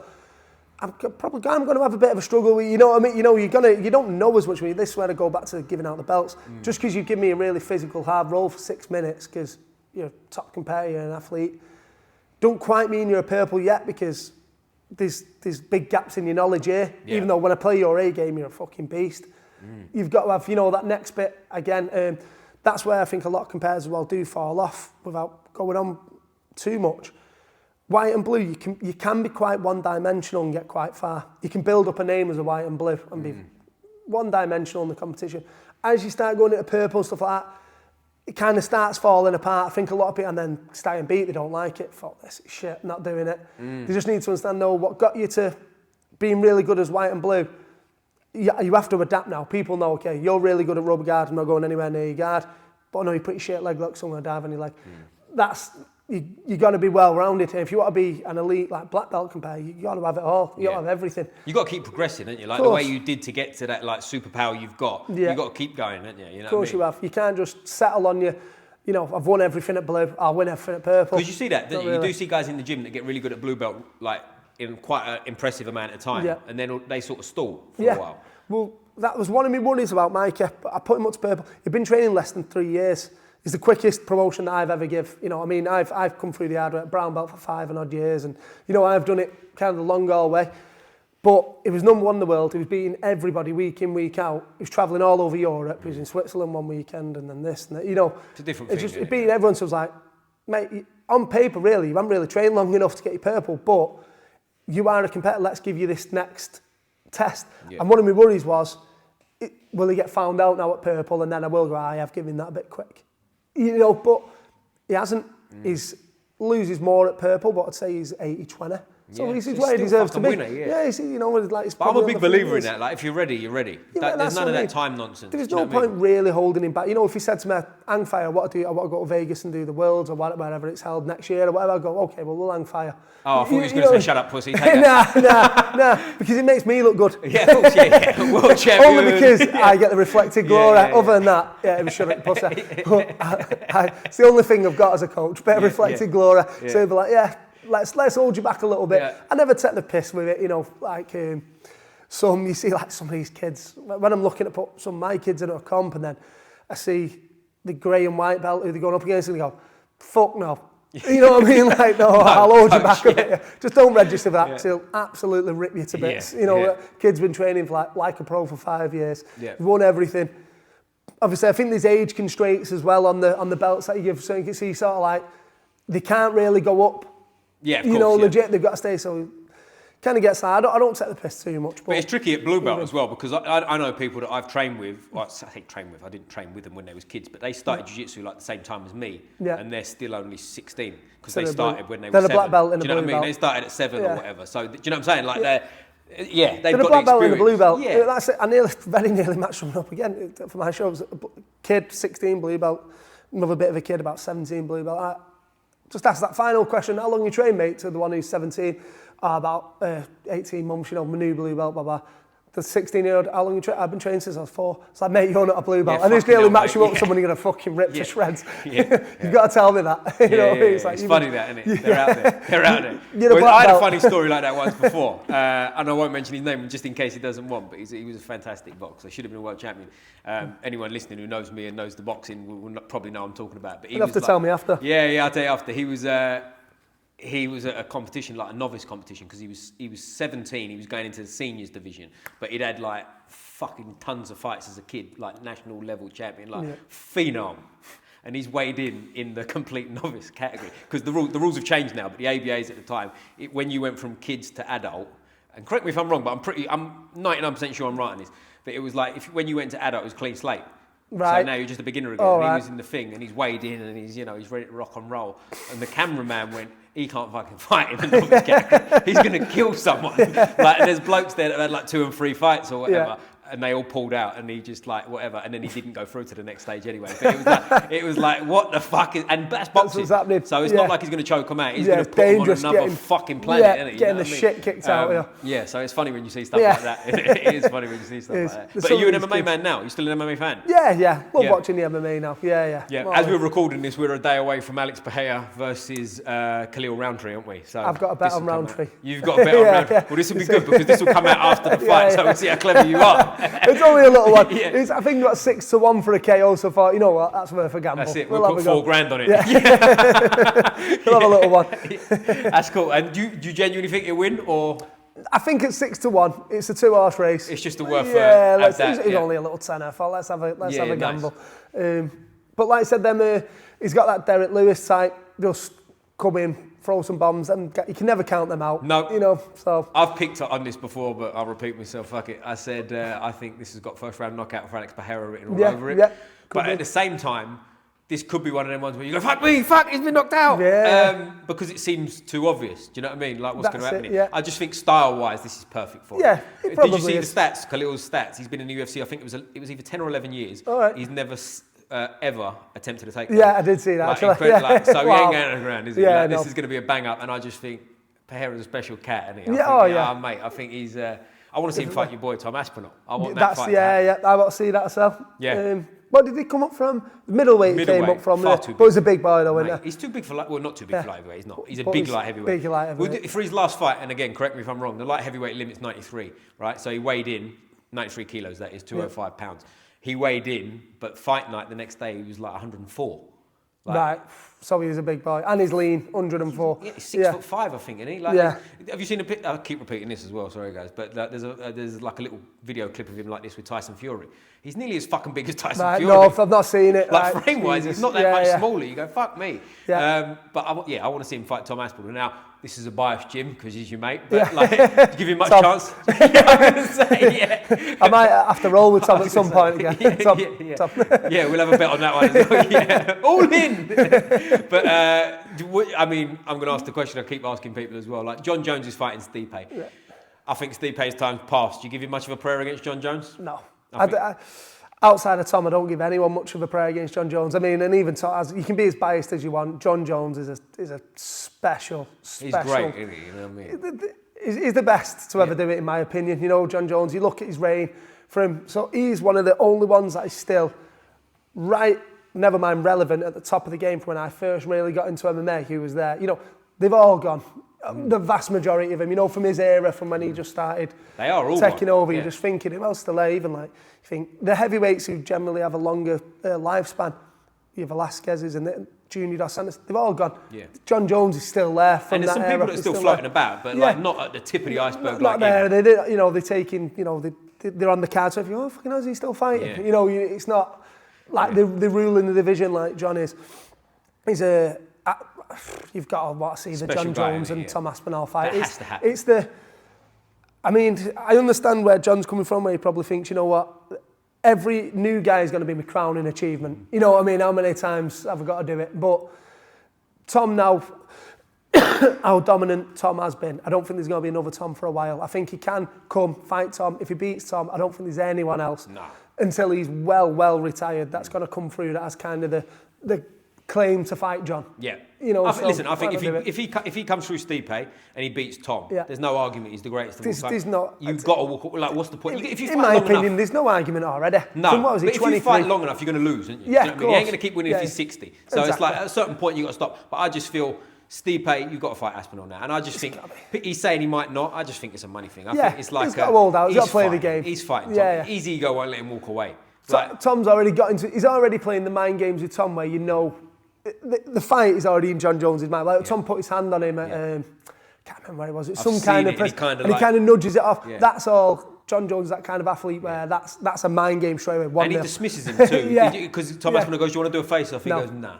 1-0, 2-0. Yeah. He's like, he'll be taking these little. Like a nice way of saying, "Get fucked." Who are you? He's taking these little. They might be minuscule victories, but in his mind at least, they're what they are. It's like the Tyson Fury Klitschko, where they sat in the sauna. Fury saying, I knew I was going to stay in there longer than him. I've beat him. Yeah.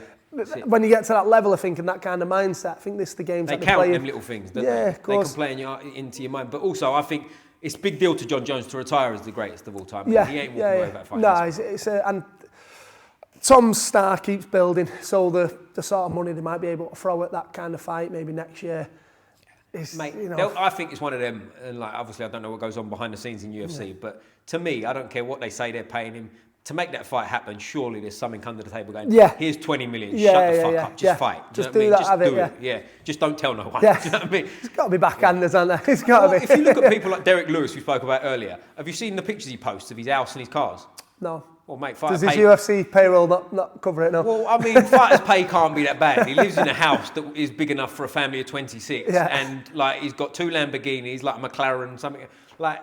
He's multi-millionaire, and he's not even won a title. Do you know what I mean? Like, so when people moan about the money, I go. And I've not seen him on no like Nike adverts and all that. He's not sponsored by any giants, is he? Do you know what I'm saying? I go, like, you know, I mean, he's the most knockout, so he's probably got a lot of like win bonuses. Yeah. But they're I'm gonna say only, like it's nothing, but it's like, they're only 50 grand. They're not giving you that kind of life. Do you know what I mean? There's a lot there, and I think the star power, they look after you, don't they? Do you know what I mean? Once you start blowing up, they look after you. So yeah, Tom and John's, what you'd say, like November next year, something like that, Madison Square Garden. I think it might be summer next year. Summer next year, Fight Week, International Fight Week. They do that in July, don't they? It's the big card in Vegas.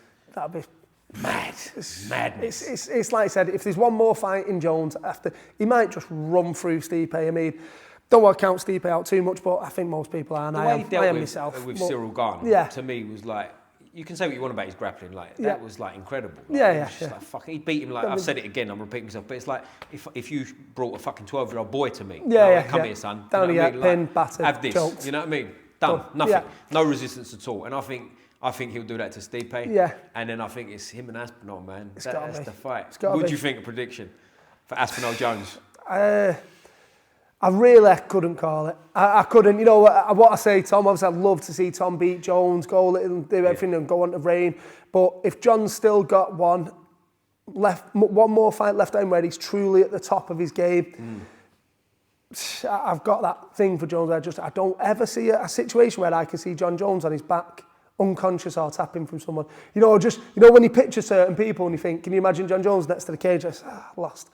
I just can never imagine, no matter who stood in front of him, I can't ever imagine that being the end of a fight. I don't think it's tap either. Yeah. Do you remember when he got caught with Vitor? Yeah. He's got that kind of already. And what was he then? He must have been like 28. I think that was 2012, so that's how fucking long ago. That was a while ago. So he's probably 25, 26. He's just always had that kind of mentality of an absolute animal.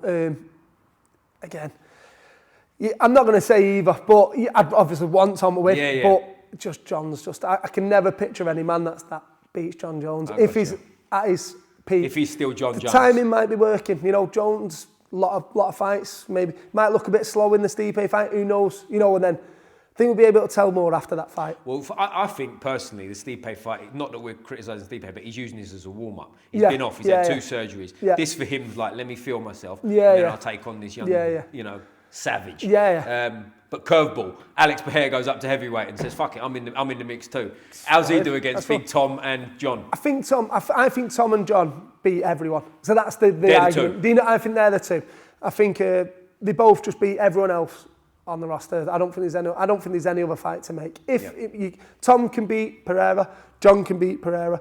It's still the main fight, even on the lead up to it, will be after this fight you fighting John, or after this fight you fighting John. Tom. Do you know what I mean? It'll be that's the fight to me. Well, I think it's a shame that they didn't do what Aspinall said at the press conference. He said, "I'll fight Pereira on the Stipe Jones card." How fucking good would that card be? I don't know why that. Is there a reason that's not happening? I don't know. I don't know. Well, I mean, there must be something. The only thing I can think that makes logical sense without knowing too much is too much in the budget for one show. Like how much they're paying all these fucking superstars, you know? That's the only thing I can think of. And at the same time, Pereira's still light heavyweight champion. And they go, Aspinall, you chill. You're getting John next anyway. Yeah. Pereira, you chill because you've got loads of fights at light heavyweight. Yeah, I suppose you got to spread it about when you start thinking about main and without obviously knowing anything, I guess they're going, let John and Stipe sort it out. Let the winner sort it out with Aspinall.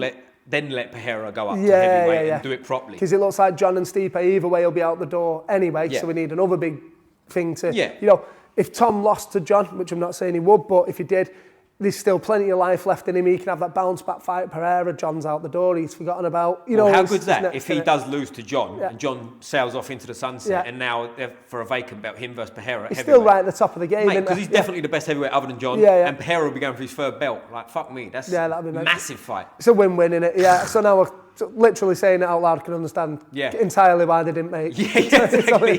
Why else would you question? Why would you do it? Why would you do it instead? So before we wrap up, mate, is there any sort of big fights in UFC other than the million we've just gone through that sort of wet your whistle that you still want to see? No. There's the only one that's is Tom and John. No Conor. That's the only one. Not really interested in Conor. Love a Conor McGregor fight. There's nothing like it, you know. And what he done coming up and everything else. But I think now, who's he after? What's the fight for him to make? I don't know. Him and Chandler didn't really excite me. Maybe him and Poirier again or whatever. But none of them are like. Nah. I'll tell you one I'd go Gaethje.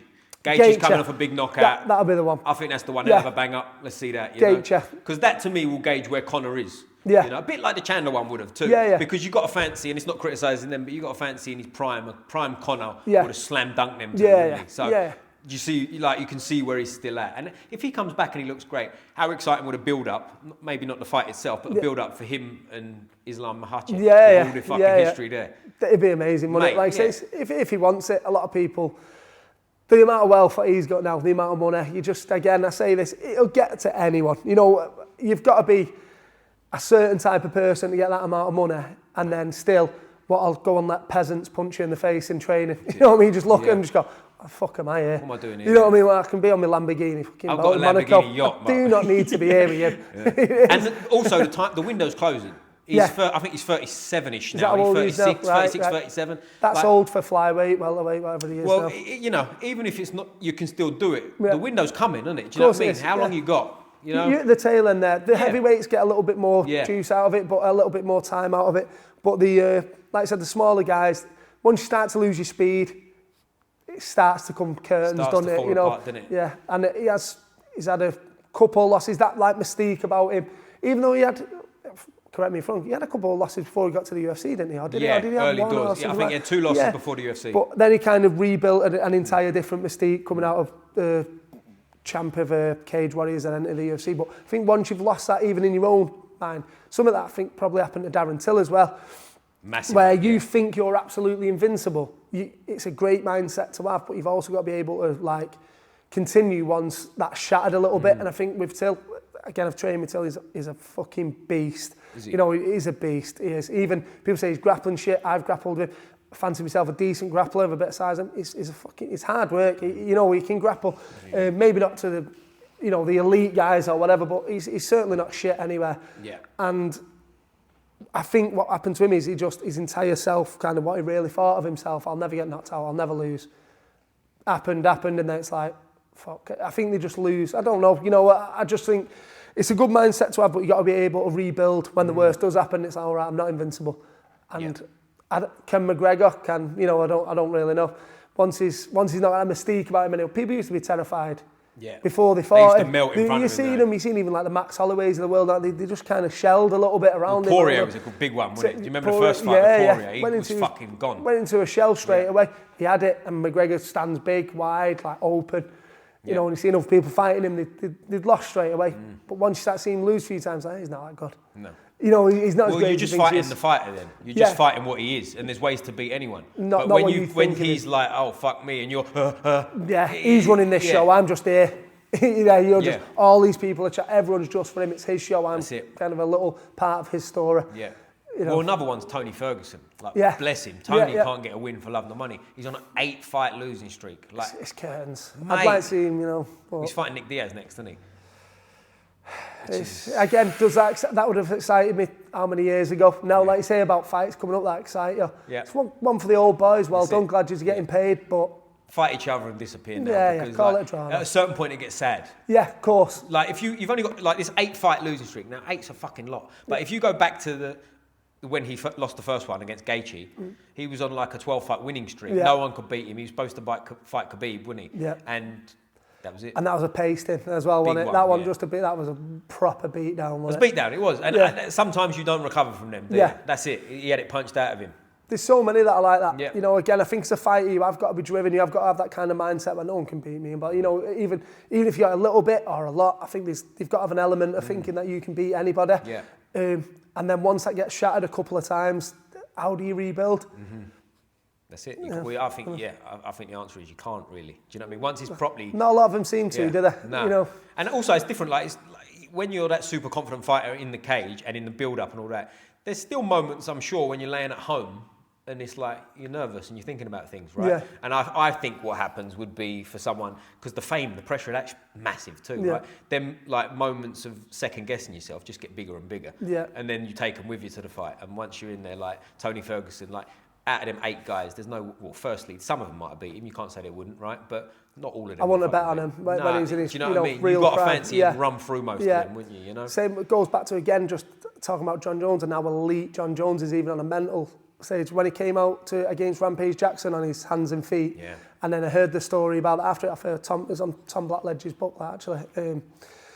He said, you know, eventually in an interview, John Jones has come out and said, well, he had a dream that he knocked me out in the first minute, so I came out differently to how I normally would. I kept on seeing myself coming out, getting caught, so I came out on all fours to break the pattern. It's like, that is elite mindset, innit? You know, some people have that. Yeah, and very even rare. on the bad days to show up and still find a way to win. Like all them times, like he's had some performances which are questionable. People say he lost to Ray as one, whatever.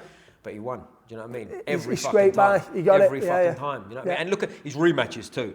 Like against Gustafsson. Beat like down. Smashed him the second time, didn't he? Do you know what I mean? And it's like, at a certain point, you just got to go, man. You know what I mean? He's good. Yeah, he's all right, John. You know what I mean? Outside the ring, make your own mind up. But like inside, fuck me, you know, that's a tough go. But before we finish up, mate, is there anything you want to plug? Anything you want to shout out for the gym? I'll put all the links in the description below anyway. No, just anyone who's around this neck of the woods, Manchester, are always welcome. You always love drop-ins. Come down, get rolling, no matter what level. Perfect. I love it. There you go. Unless you suck, don't come in. No, it's a joke. If you shit, please come in. Make me look good. Yeah, exactly. Roll all rounds with Big Steve. But before we do properly finish up, mate, I always have a bit of fun with people and ask them what team they support. And there is a correct answer to this one. And just for context, we're in Manchester and I bumped into Pep Guardiola earlier and he didn't give the right answer. So, which football team do you support? Man United. Yeah. Bro. But at the minute, I was going to say, at this point, like a few years ago, you go, fuck's sake, now it's almost like, oh, bless it. Yeah. What's the future? Are you a big United fan or is that just... No, really. No. Again, back in the growing up, the treble years, all that, you know, when they were winning. Yeah. And how old are you now? Yeah, 37 next month. So you're a few years older than me, so you'd have been, what, about 12-ish when they won the treble? Then mum and dad, all that, loved it. Getting old now. But to be fair, most of Premier League football in general, I can't, because I'm getting really sad and just doing jiu-jitsu all the time, making less time for other things anyway, but... watching all these like Instagram model millionaires mad ass in every weekend on a field just isn't cutting it for me anymore. No, you don't appreciate someone earning 400 grand a week. Just really think, why am I cheering? Why are you about to ruin my day? Yeah, exactly. You come watch me, bitch. You don't give a shit about me. Yeah. But no, nice one, mate. I really appreciate you doing this. Thanks so much, mate. That was great. And thanks for the class as well, mate. Thank you. Always finish with a fist up like this, mate. Squeeze the neck. Boom!